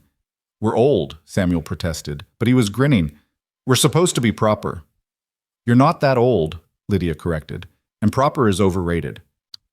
The laughter that filled the kitchen was the sound of family, imperfect, patched together, but real and solid and worth every ache in Samuel's aging body. He'd crossed half a territory to find this, taken a chance on a letter from a stranger, pushed his body beyond what seemed possible. And somehow, impossibly, it had all been worth it. The paperwork making Samuel a legal partner in the ranch was signed on a crisp November morning in the lawyer's office in Clearwater Valley. Samuel's hand trembled slightly as he wrote his name, not from age, but from the weight of what it meant. At 58, he was being given something he'd never expected: true ownership, real roots, a stake in something that would outlast him. The lawyer, a thin man named Cooper Smith, who'd seen every kind of arrangement the frontier could produce, studied them over his spectacles. You understand this makes you equal partners in all assets and liabilities? If something happens to either of you, the other inherits everything. We understand, Lydia said firmly, her hand covering Samuel's on the desk. That's exactly what we want. Walking out of that office, Samuel felt 10 feet tall despite his aching knees. Thomas walked beside them, and for the first time, Samuel realized the boy had grown nearly to his full height over the summer. He'd be taller than Samuel soon, if he wasn't already. Time had a way of moving faster than you expected. We should celebrate, Thomas suggested. Maybe dinner at the hotel? The hotel charges city prices for ranch food, Lydia protested, but she was smiling. Though I suppose this is a special occasion. They ate at the Clearwater Hotel that evening, the three of them dressed in their Sunday best. It was extravagant and impractical, but it felt important somehow, a marker of change, of new beginnings. Samuel watched Thomas navigate the menu with growing confidence, watched Lydia relax in ways she never could at home, where there was always work waiting. This was family, he thought. Not the family he'd been born into or even the one he'd created in his youth, but the one he'd found when he'd stopped looking. The meal was interrupted by Colonel Peterson and his wife Emma, who spotted them from across the dining room and insisted on joining them. Charles was as boisterous as ever, his 83 years sitting lightly on his shoulders. Heard about your trouble with the Suttons, he said once they'd settled at the table. Heard you handled it like the soldier you are. I handled it like a man protecting his home, Samuel corrected gently. The war was a long time ago, Charles. The training never leaves you, though, does it? The old colonel's eyes were knowing. You can take the man out of the army, but you can't take the army out of the man. Sometimes I wish you could, Samuel admitted. I'd prefer not to need those skills anymore. But you're glad you have them when you do need them. Charles leaned back, studying Samuel with an expression that was part nostalgia, part assessment. You know what I see when I look at you, Samuel? I see a man who's still useful, still contributing. That's rarer than you think at our age. Emma swatted her husband's arm affectionately. Don't talk about age like it's a disease, Charles. You're more alive than half the young men in this valley. That's because I found purpose, Charles said. Same as Samuel here. Purpose keeps you young in the ways that matter. He turned to Thomas. Your stepfather is a good man, son. You're lucky to have him. I know, Thomas said simply, and the words hit Samuel with unexpected force. It was the first time Thomas had called him stepfather, the first time he'd claimed the relationship publicly. Samuel had to look down at his plate to hide the emotion that threatened to overwhelm him. The conversation moved on to ranch business, to politics, to the upcoming winter and what it might bring. But Samuel kept coming back to that moment, to Thomas's casual acknowledgement of their bond. It felt like a gift he hadn't known he was waiting for. Winter arrived with a vengeance that year. The first snow came in mid-November, earlier than usual, and it came hard. Samuel woke one morning to a world transformed into white silence. The mountains had disappeared behind walls of falling snow, and the wind howled around the house like something alive and angry. "This is bad," Lydia said, standing at the window in her nightgown, her breath fogging the glass. "If this keeps up, we'll be snowed in for days." Samuel joined her, putting an arm around her waist. "We prepared. We've got food, fuel, and the animals are in the barn. We'll be fine." "You don't know Montana winters," she said, but she leaned into him. "They can kill you if you're not careful." "Then we'll be careful." The storm lasted 3 days. Samuel had never experienced anything like it. The relentless snow, the wind that found every crack and crevice in the house, the cold that seemed to penetrate no matter how high they built the fires. But the ranch held. The repairs he'd overseen during the summer, the preparations they'd made, all of it paid off now. The barn roof didn't leak. The woodshed stayed dry. The animals, crowded together for warmth, survived. When the storm finally broke and the sun emerged, the world was buried under 3 feet of snow. Digging out was brutal work. Samuel tried to help, but after 10 minutes of shoveling, his back seized up so badly he couldn't straighten. He stood there bent nearly double, furious with his body's betrayal, until Thomas and Jack gently took the shovel from him. "We've got this," Thomas said. "You go inside and warm up." "I should be helping." "You helped by making sure we were ready for this storm in the first place." Thomas's voice was firm but kind. "Now help by not hurting yourself so badly. You're useless for the next month." Samuel wanted to argue, but the pain in his back made the choice for him. He limped inside, feeling every one of his years. Lydia found him sitting at the kitchen table, his hands wrapped around a cup of coffee, staring at nothing. "Don't," she said before he could speak. "Don't what?" "Don't start feeling sorry for yourself or thinking you're not pulling your weight." She sat across from him, her own hands chapped and red from work. "You've been doing that since the storm hit. I can see it in your face. You're angry at your body for not being 20 anymore." "I should be out there helping." "You are helping. You planned where to pile the snow so it melts away from the buildings come spring. You figured out the rotation for keeping the paths clear. You showed Thomas how to check for ice dams on the roof. Just because you're not swinging a shovel doesn't mean you're not contributing." Samuel looked at her, this woman who'd become so essential to him. "How did you get so wise?" "I'm not wise. I'm just tired of watching you punish yourself for being human." She reached across the table, taking his hands in hers. "Samuel, you're 58 years old. You've lived a hard life, fought in a war, worked with your hands for decades. Your body has earned its limitations. That doesn't make you useless. It makes you someone who's survived long enough to have a past worth remembering." "I hate feeling weak." "I know, but strength comes in different forms. The boys out there shoveling snow, they're using one kind of strength. You planning and thinking and making sure we don't waste effort on things that don't matter. That's another kind. Both are necessary." He squeezed her hands, drawing strength from her certainty. "What did I do to deserve you?" "You showed up," she said simply. "You took a chance on a stranger's letter. You came here knowing it would be hard, knowing you might fail. That took more courage than most men have at any age." The winter settled in after that first storm, bringing a routine of its own. The ranch work contracted to the essentials: feeding animals, maintaining the buildings, keeping everyone warm and fed. It was a quieter time, with long evenings spent around the fire. Samuel found himself telling more stories, not just war tales, but stories from his childhood, from his years with Martha, from the decades of experience he'd accumulated. Thomas absorbed it all with hungry attention. The boy was changing, Samuel noticed, growing not just physically, but in character. The angry, defensive teenager was giving way to someone more thoughtful, more deliberate. He'd learned to ask questions instead of assuming he knew the answers.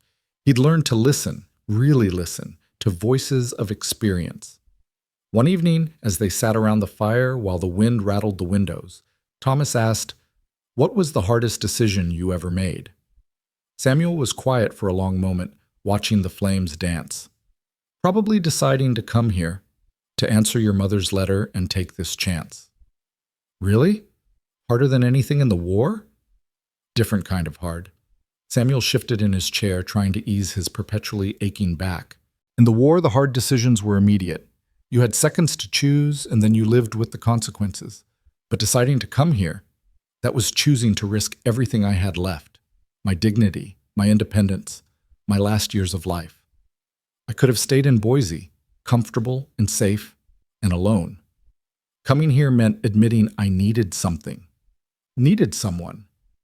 That's harder than facing bullets in its own way. But you did it anyway. Because the alternative was dying slowly in that room, watching life happen outside my window. At least here, if I was going to fail, I'd fail while trying to build something. Lydia looked up from her mending. You didn't fail. Not yet, Samuel agreed with a slight smile. But the winter's not over. As if to punctuate his words, another storm rolled in the next day. This one was worse than the first, colder, with winds that created snowdrifts taller than a man. They lost a section of fence under the weight of snow and ice, and 2 cattle that wandered into a drift before they could be rounded up. It was the kind of loss that hurt, that reminded them how precarious survival could be out here. Samuel found Thomas in the barn that evening, sitting with his head in his hands beside the body of one of the dead cattle. The boy looked up when Samuel approached, and there were tears on his face. I should have checked on them sooner, Thomas said. I should have— You did everything right, Samuel interrupted gently, sitting down beside him with a grunt of effort. Some things happen despite our best efforts. That's the nature of ranch life, especially in winter. My father never lost stock to weather. I'm sure he did. You just don't remember it because you were younger. Samuel put a hand on the boy's shoulder. Thomas, we can't control everything. We prepare, we work hard, we do our best. But sometimes nature wins anyway. That's not failure, that's just reality. It feels like failure. I know. Every leader feels that way when something goes wrong under their watch. But the measure of a good leader isn't whether they avoid all losses, it's how they respond to the losses they can't avoid. Samuel squeezed his shoulder. We learn from this. We figure out how to prevent it next time. We move forward. That's all we can do. Thomas wiped his face, embarrassed by his tears. Sorry, I shouldn't. Don't apologize for caring. That's not weakness, Thomas. That's humanity. The day you stop caring about the animals in your charge is the day you become a worse person. Samuel stood slowly, his joints protesting the cold. Come on. Let's go inside where it's warm. We'll deal with this in the morning. As they walked back to the house through the darkness, Thomas said quietly, Thank you, Samuel, for not making me feel stupid. You're not stupid. You're human. There's a difference. The winter continued its assault, week after week of cold and snow and endless work just to maintain what they had. Samuel's body suffered. His arthritis flared in the cold, making his hands nearly useless some mornings. His back was a constant source of pain.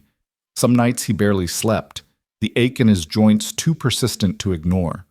But there were compensations. The long evenings with Lydia by the fire, reading together or simply sitting in comfortable silence. The respect in Thomas's eyes when Samuel solved a problem or offered advice. The gratitude of Jack and Polly, who'd come to rely on his steady presence. The simple satisfaction of waking each morning to find they'd survived another night, that the ranch still stood, that this family he'd found late in life was still intact. Christmas came, and with it a reminder that even in hardship, there was room for celebration.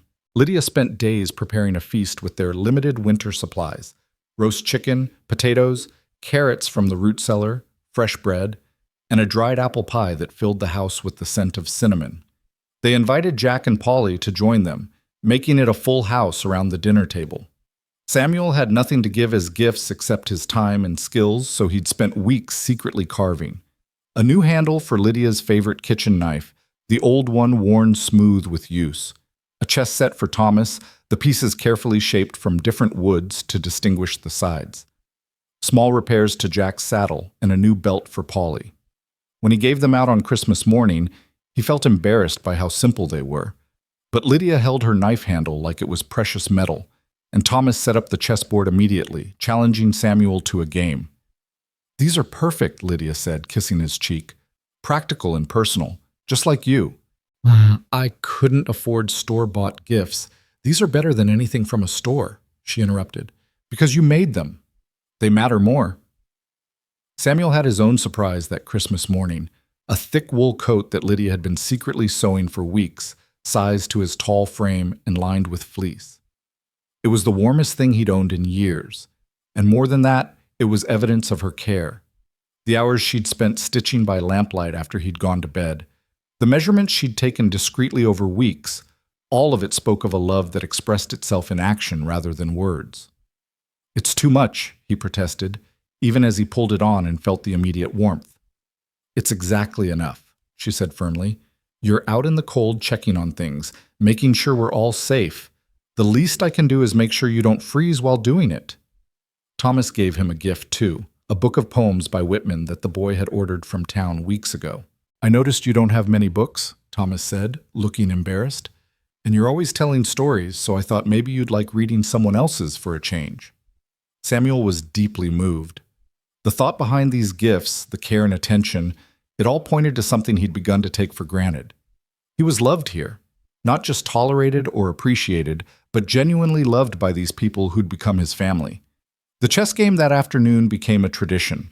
Samuel taught Thomas the strategies he'd learned over decades of playing, and the boy proved to be a quick study. Their games became a nightly ritual through the rest of the winter. The two of them hunched over the board while Lydia read nearby, and the fire crackled in the hearth. You're getting better, Samuel observed one evening after Thomas won his third consecutive game. I had a good teacher. Thomas reset the pieces. One more game? It's late. Don't you have to be up early? So do you. Come on, one more. Samuel smiled and nodded. These moments, quiet and simple as they were, felt as valuable as anything he'd experienced in his life. He was teaching this boy not just chess, but patience, strategy, the ability to think several moves ahead. And Thomas was teaching him something too, that it was never too late to be needed, to matter, to make a difference in someone's life. As January gave way to February, Samuel caught a cold that settled deep in his chest. At his age, such things were dangerous. He tried to hide it at first, not wanting to worry anyone, but Lydia noticed immediately.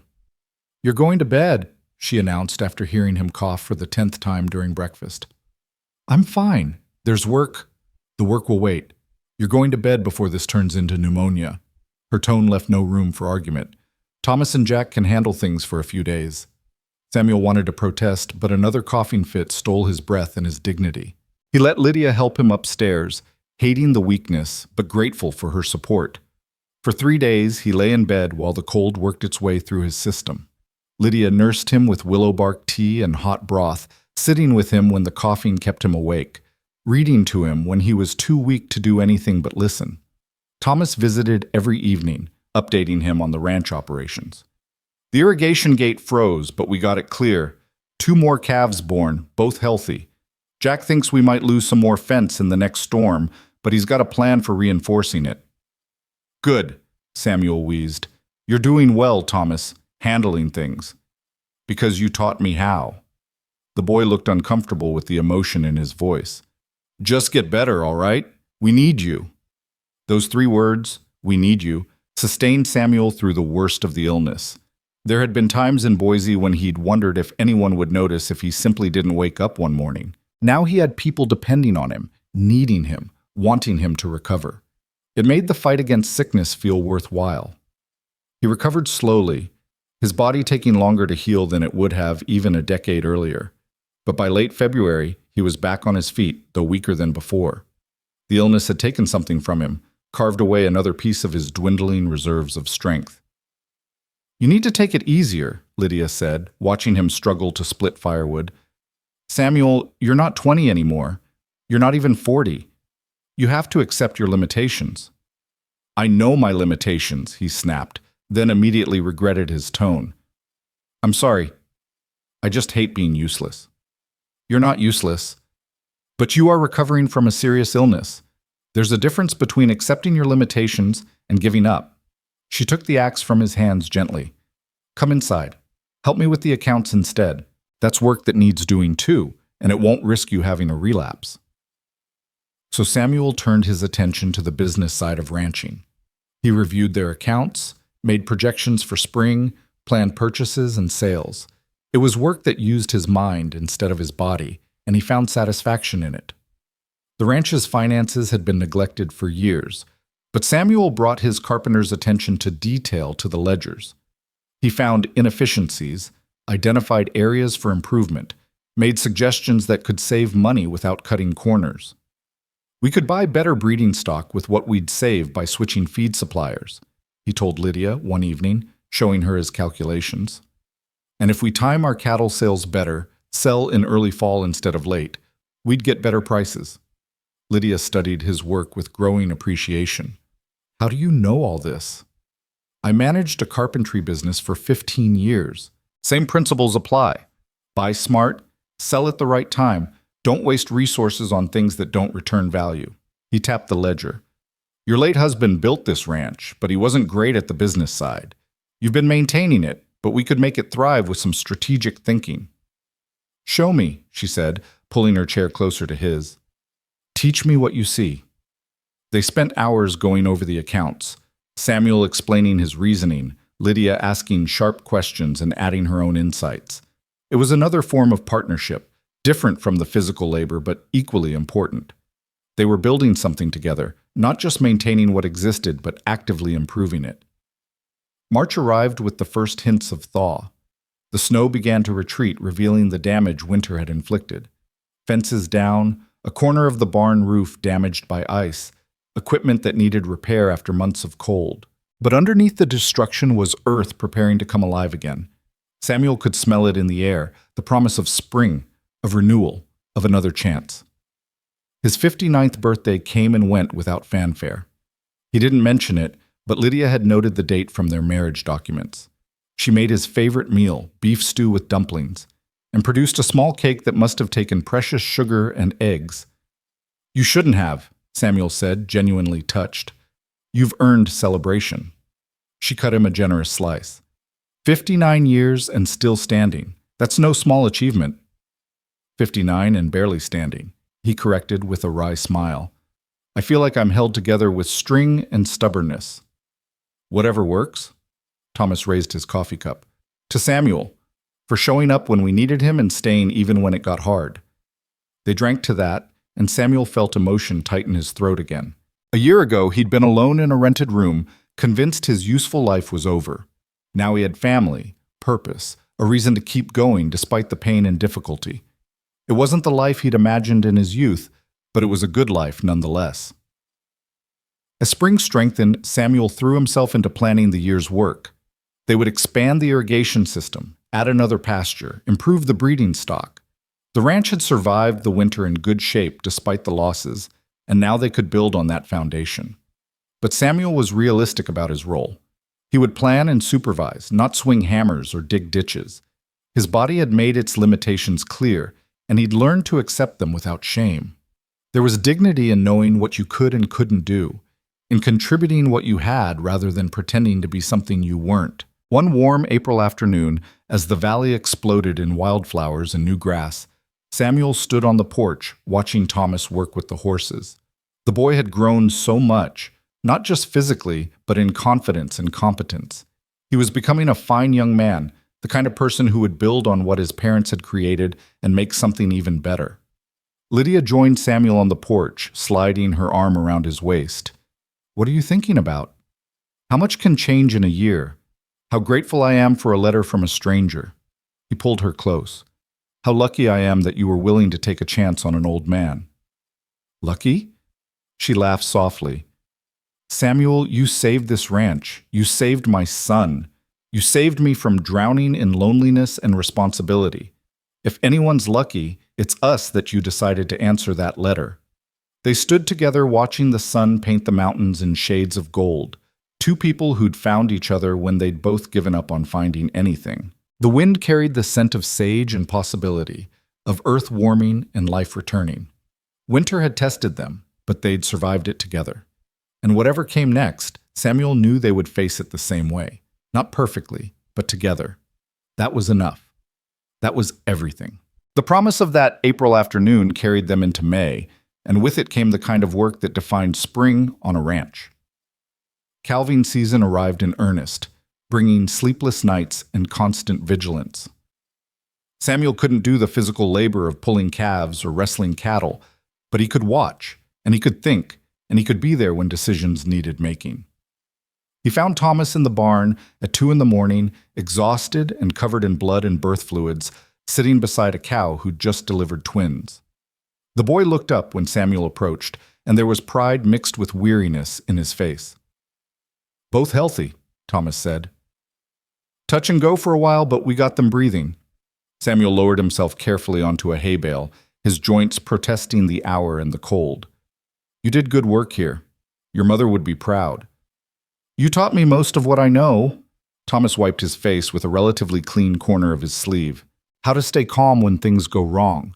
How to think through problems instead of just panicking. You already had it in you. I just helped you find it." Samuel watched the newborn calves, still wobbly and uncertain on their legs. "Your father would be proud too, you know, of the man you're becoming." Thomas was quiet for a moment, then said, "I used to think you were trying to replace him, that Ma was forgetting him by bringing you here. And now? Now I understand you can't replace people. You can only add new ones. My father built this place, and he loved us, and he died too soon. None of that changes because you're here." Thomas looked at Samuel directly. "But you're here, and you matter too. Not instead of him, alongside him, in a different way." Samuel felt his throat tighten with emotion. "That's very wise for 17. 17 next month," Thomas corrected with a slight smile. "And I learned it from watching you and Ma. How you don't pretend to be something you're not. How you respect what came before while still building something new." They sat together in the quiet barn, watching the miracle of new life stabilize and strengthen. When the calves were steady on their feet and nursing, Samuel stood with a groan and clasped Thomas's shoulder. "Get some sleep. I'll watch them for a while." "You sure? You need rest too." "I'm old. I'll have plenty of time to rest when I'm dead. Right now, I want to sit with these calves and remember what new beginnings look like." After Thomas left, Samuel did exactly that. He sat in the hay, his back against the barn wall, and watched life continuing its ancient cycle: birth and growth, struggle and survival, the endless pattern that had sustained humanity since the beginning. He was part of that pattern now in ways he'd never expected, not creating new life himself anymore, but helping nurture it, protect it, guide it toward maturity. The morning found him there, stiff and sore but content. Lydia discovered him just after dawn, still keeping watch over the calves. "You were supposed to wake me if anything happened," she said, but there was affection in her voice, not anger. "Nothing happened. Thomas handled the birth beautifully, and I just stayed to make sure they settled in properly." He tried to stand and failed, his body locked in place after hours of sitting in the cold. Lydia helped him up, her hands strong and sure. "You're going to pay for this later. Your back will be screaming." "It's already screaming. What's a little more volume?" But he leaned on her as they walked to the house, grateful for her support in more ways than one. The spring work continued relentlessly. Fence repairs, equipment maintenance, preparing fields, managing the growing herd. Samuel coordinated it all, his military organizational skills proving invaluable. He created schedules, assigned tasks, made sure resources were used efficiently. The ranch ran smoother than it had in years, not because of any single person's effort, but because they worked as a unit, each contributing what they could. Jack pulled Samuel aside one afternoon in mid-May. "I wanted you to know, Polly and me, we're planning to stay on permanent. Lydia offered us year-round positions with winter pay, said it was your idea." "Made sense," Samuel replied. "You're good workers, and we can use the help year-round. Winter especially, as we learned." "It's more than that, though." Jack shifted his weight, uncomfortable with emotion. "You've taught us things. Not just about ranching, but about thinking ahead, about planning instead of just reacting. I've worked a dozen ranches, and I've never learned as much as I have here. You give me too much credit." "I give you exactly the credit you deserve." Jack extended his hand. "Thank you, Samuel, for taking the time to teach instead of just ordering." They shook on it, two men from different generations finding common ground in shared work and mutual respect. After Jack left, Samuel stood there feeling the weight of responsibility and the lightness of purpose in equal measure. People were counting on him. People were learning from him. At 59, with a body that betrayed him daily, he was still useful, still necessary, still building something that would outlast him. Thomas's 17th birthday arrived on a perfect June morning. Lydia prepared a special breakfast, and they surprised the boy with gifts carefully chosen and saved for. A new saddle from Lydia, custom made by the leather worker in town. A watch from Samuel, nothing fancy but reliable and practical. And from Jack and Polly, a fine bridle they'd gone together to purchase. Thomas was overwhelmed, his eyes bright with emotion he was trying manfully to hide. "This is too much. You didn't have to—" "We wanted to," Lydia interrupted. "You've become a fine young man, Thomas. Your father would be so proud." "Both your fathers," Samuel added quietly, and Thomas's head snapped up to meet his gaze. The boy stood and walked around the table, then did something that shocked everyone. He hugged Samuel hard and tight, the embrace of a son to a father. "Thank you," he whispered, "for everything, for coming here, for staying, for being exactly what we needed." Samuel's arms came up to return the embrace, his eyes stinging with tears he didn't bother to hide. "Thank you for letting me stay, for giving an old man a reason to keep going." When they pulled apart, there wasn't a dry eye at the table. Even Jack and Polly were suspiciously bright-eyed. It was a moment of pure connection, of family acknowledging itself without shame or hesitation. That afternoon they held a small party. Colonel Peterson and Emma came, along with a few neighboring ranchers who'd become friends over the year. The Suttons stayed away, their grudge apparently permanent, but Samuel didn't care. He'd learned that you couldn't please everyone, and trying to do so was a waste of precious energy. The celebration was simple but joyful. Good food, better company, stories and laughter that filled the ranch house with life. Samuel watched it all from his chair on the porch, his body too tired to participate fully, but his heart full to overflowing. This life he'd stumbled into, this family he'd found, this purpose he'd discovered, it was worth every ache, every limitation, every moment of doubt. Charles Peterson settled into the chair beside him, 2 glasses of whiskey in hand. He offered one to Samuel. "To unlikely journeys that end well." They drank, the whiskey burning pleasantly. "Thank you," Samuel said after a moment, "for what you said at church that first Sunday. About character mattering more than age. It made a difference." "I only spoke truth." Charles studied him with those sharp old eyes. "You know what the hardest part of aging is, Samuel? It's not the physical decline. It's the invisibility. People stop seeing you as useful, as capable. They see your age and dismiss everything else. I know that feeling well. But you fought it. You came here and proved that experience and wisdom have their own kind of strength. You should be proud of that." Charles raised his glass again. "To growing old without becoming useless." "I'll drink to that." They sat in comfortable silence, watching the party. 2 old soldiers who'd found ways to remain relevant in their later years. After a while, Charles said, "Emma and I have been talking. We're not going to live forever, and we'd like to make sure our place goes to someone who'll care for it. We've got no children of our own, and we wondered if Thomas might be interested. In the future, I mean. Years from now, when we're gone." Samuel looked at him in surprise. "Charles, that's incredibly generous. It's practical. The boy's got character and he's learning from the best. Our ranch adjoined yours on the east side. Together, they'd make a substantial operation, something Thomas could build on, maybe pass to his own children someday." Charles smiled. "We like the idea of our land staying in good hands, hands you helped shape." "I don't know what to say." "Don't say anything yet. Just think about it.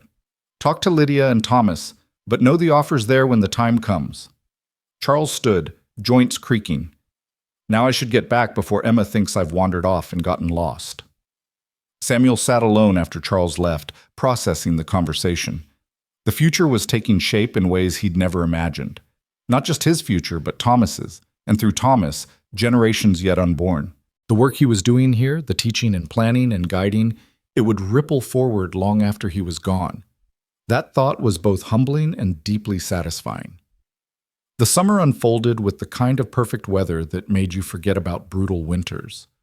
The irrigation system Samuel had designed kept water flowing even as the temperatures soared. The hay crop was the best in 5 years. The cattle thrived on the rich grass of the high pastures. Everything they'd planned, everything they'd worked for, was bearing fruit. But Samuel could feel time pressing on him. His body was declining faster than he'd anticipated. Some mornings he woke to find his hands so stiff he couldn't grip a coffee cup.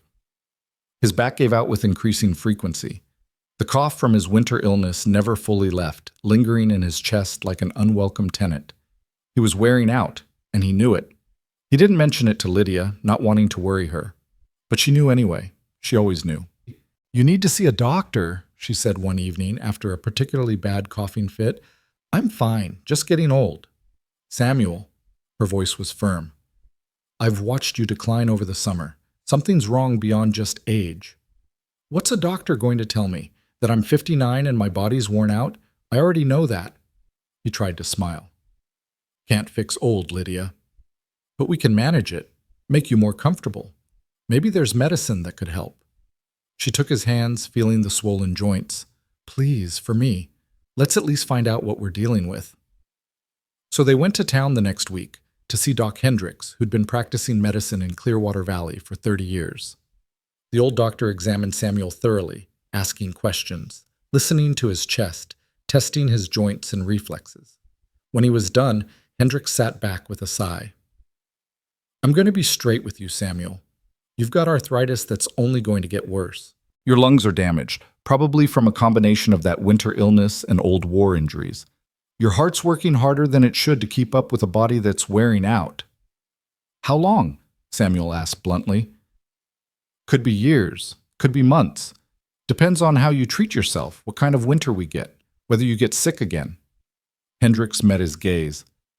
"But you're not going to get better.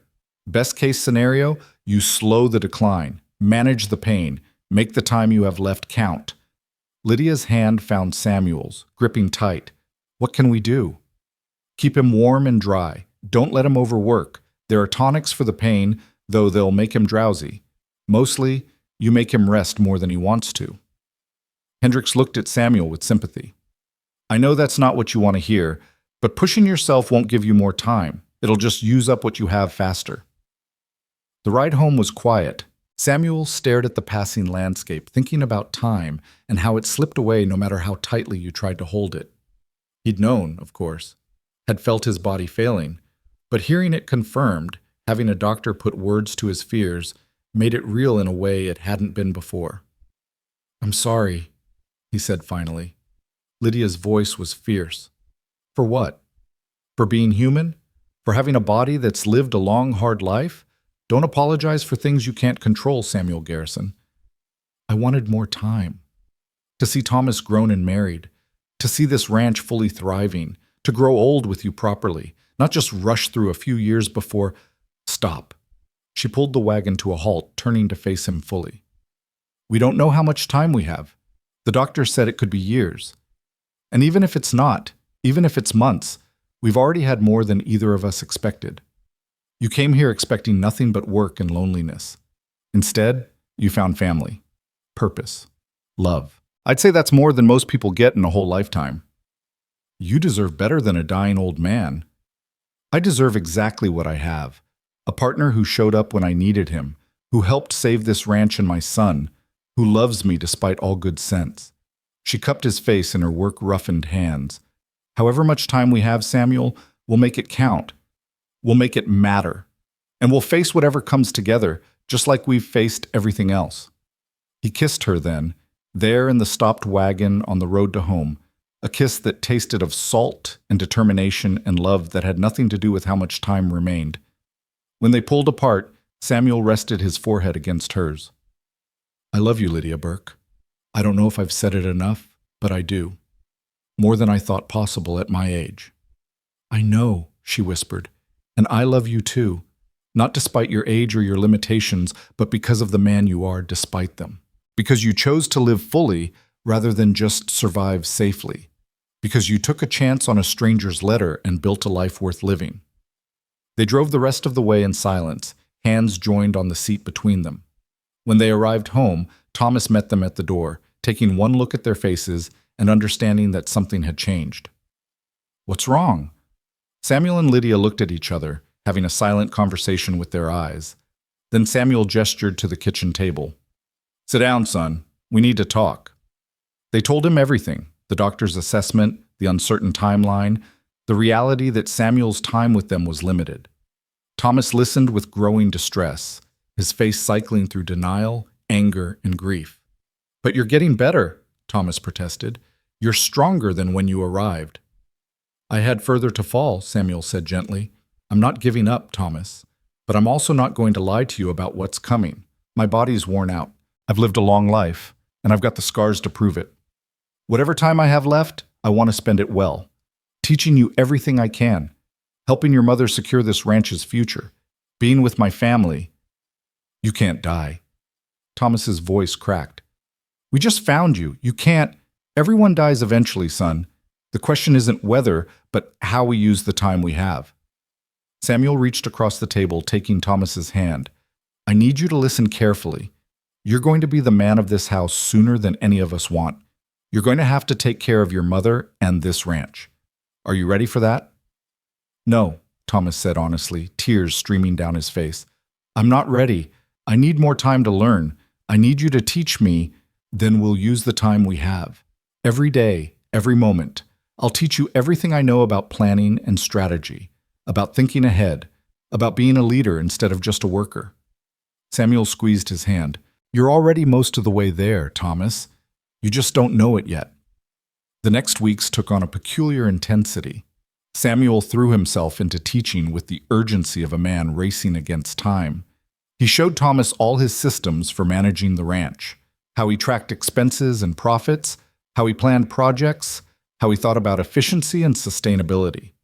They spent hours going over maps and documents, with Samuel explaining his reasoning for every decision.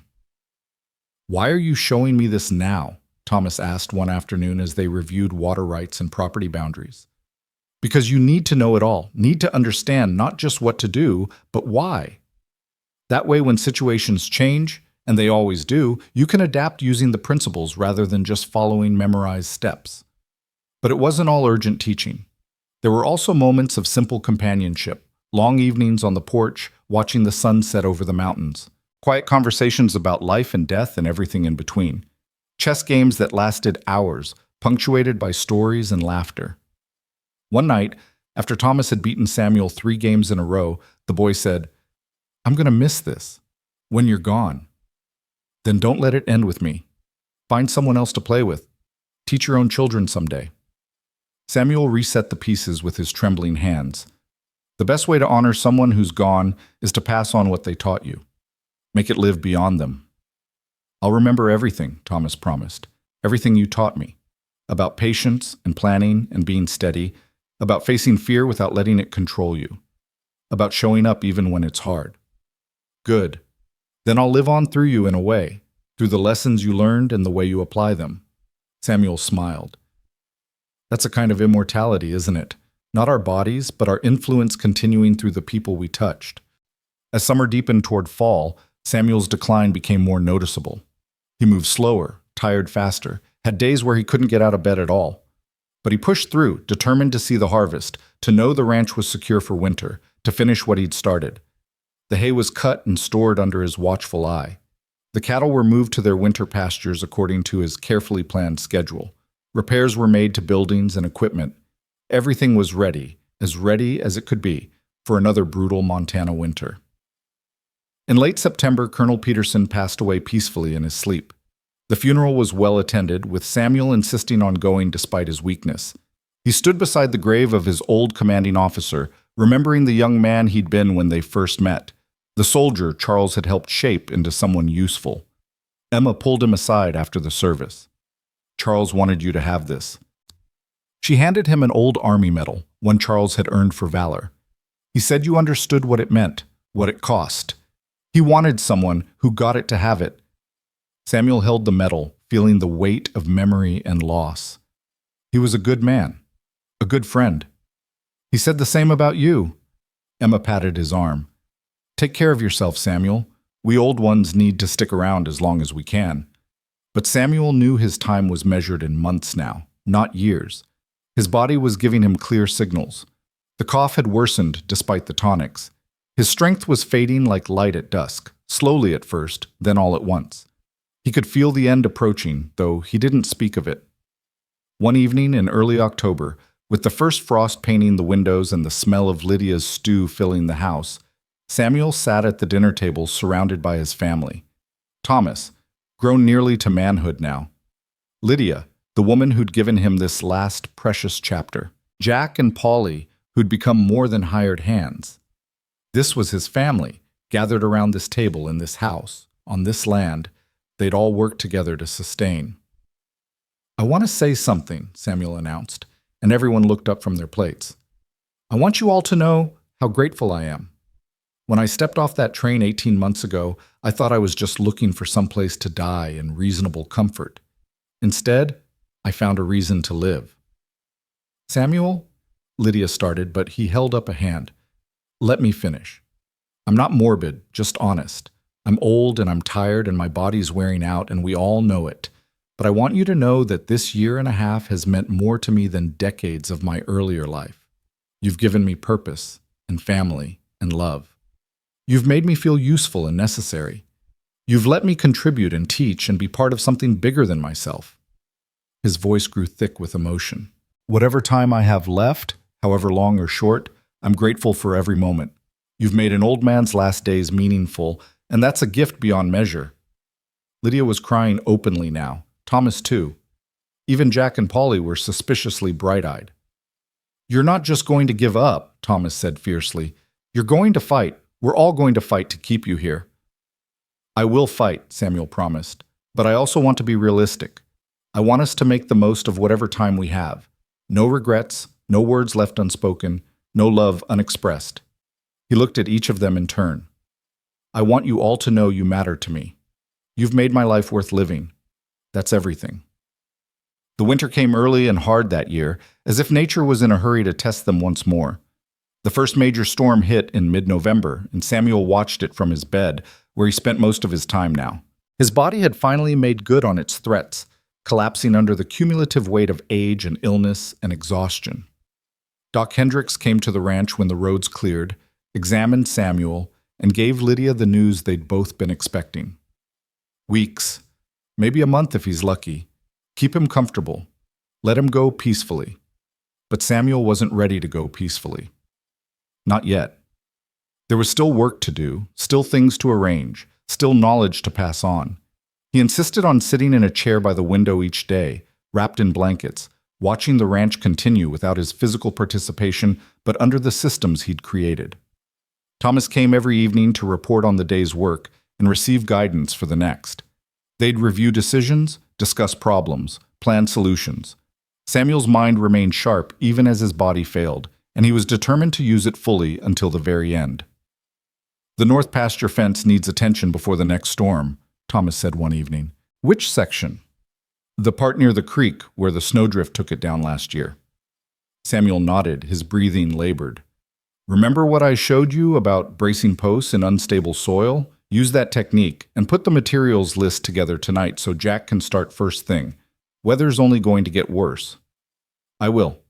Thomas hesitated. "Are you in pain?" "Some, but the tonics help." Samuel managed a smile. "Don't worry about me, son. Worry about the ranch. That's what matters now. Making sure everything I've taught you is solid enough to last." "It will last," Thomas promised. "You'll see. We'll make it through this winter and every winter after because you taught us how." "Good. That's good." After Thomas left, Lydia came to help Samuel back to bed. His weight seemed to have halved over the past weeks, his body consuming itself. She settled him carefully, then sat on the edge of the bed, taking his hand. "How are you, really?" she asked. "Tired," he admitted. "So tired, Lydia. Like I've been running a race my whole life and I'm finally allowed to stop." "You can stop any time. You don't have to keep fighting for us." "I'm not fighting for you. I'm fighting with you. There's a difference." He squeezed her hand weakly. "I'll let go when I'm ready, when I know you're all secure, when I've given you everything I have to give." She bent and kissed his forehead. "You've already given us everything, Samuel. More than you know. If you need to rest to stop fighting, we'll understand." "Soon," he whispered. "Soon, but not quite yet." The days blurred together, each one a little harder than the last. Samuel drifted in and out of sleep, in and out of lucidity. But in his clear moments, he made sure everything was in order. He'd written letters for Thomas and Lydia to be opened after he was gone. He'd made final arrangements, simple and practical. He'd said everything that needed saying. On a quiet December morning, with snow falling gently outside and the house warm with fires he would never build again, Samuel woke to find Lydia beside him and Thomas in the chair near the bed. They'd been keeping watch, he realized, waiting for the end they all knew was coming. "There you are," Lydia said softly when his eyes opened. "We were getting worried." "Still here," he managed, his voice barely audible. "Can't seem to let go yet." Thomas moved closer, taking his other hand. "It's all right if you need to. We'll be okay. You made sure of that." Samuel looked between them, these two people who'd become his whole world. He wanted to tell them so much, wanted to give them more, wanted more time. But his body had other plans, and he was so tired. "Tell me," he whispered. "Tell me about the ranch, about the future." So they did. Lydia told him about the plans for spring, about the improvements they'd make using his designs. Thomas told him about Emma's offer of the Peterson Ranch, about his dreams of building something even bigger. They painted him a picture of a future he wouldn't see but had helped create. "That's good," Samuel breathed when they finished. "That's everything. You'll do great things. Both of you." He paused, gathering strength for his final words. "I came here to die in comfort. Instead, I learned to live. One more time, thank you for that gift." "Thank you," Lydia whispered, tears streaming down her face. "For answering my letter, for taking a chance, for loving us." "Easy to love you," Samuel said, his eyes closing. "So easy." His breathing grew slower, quieter.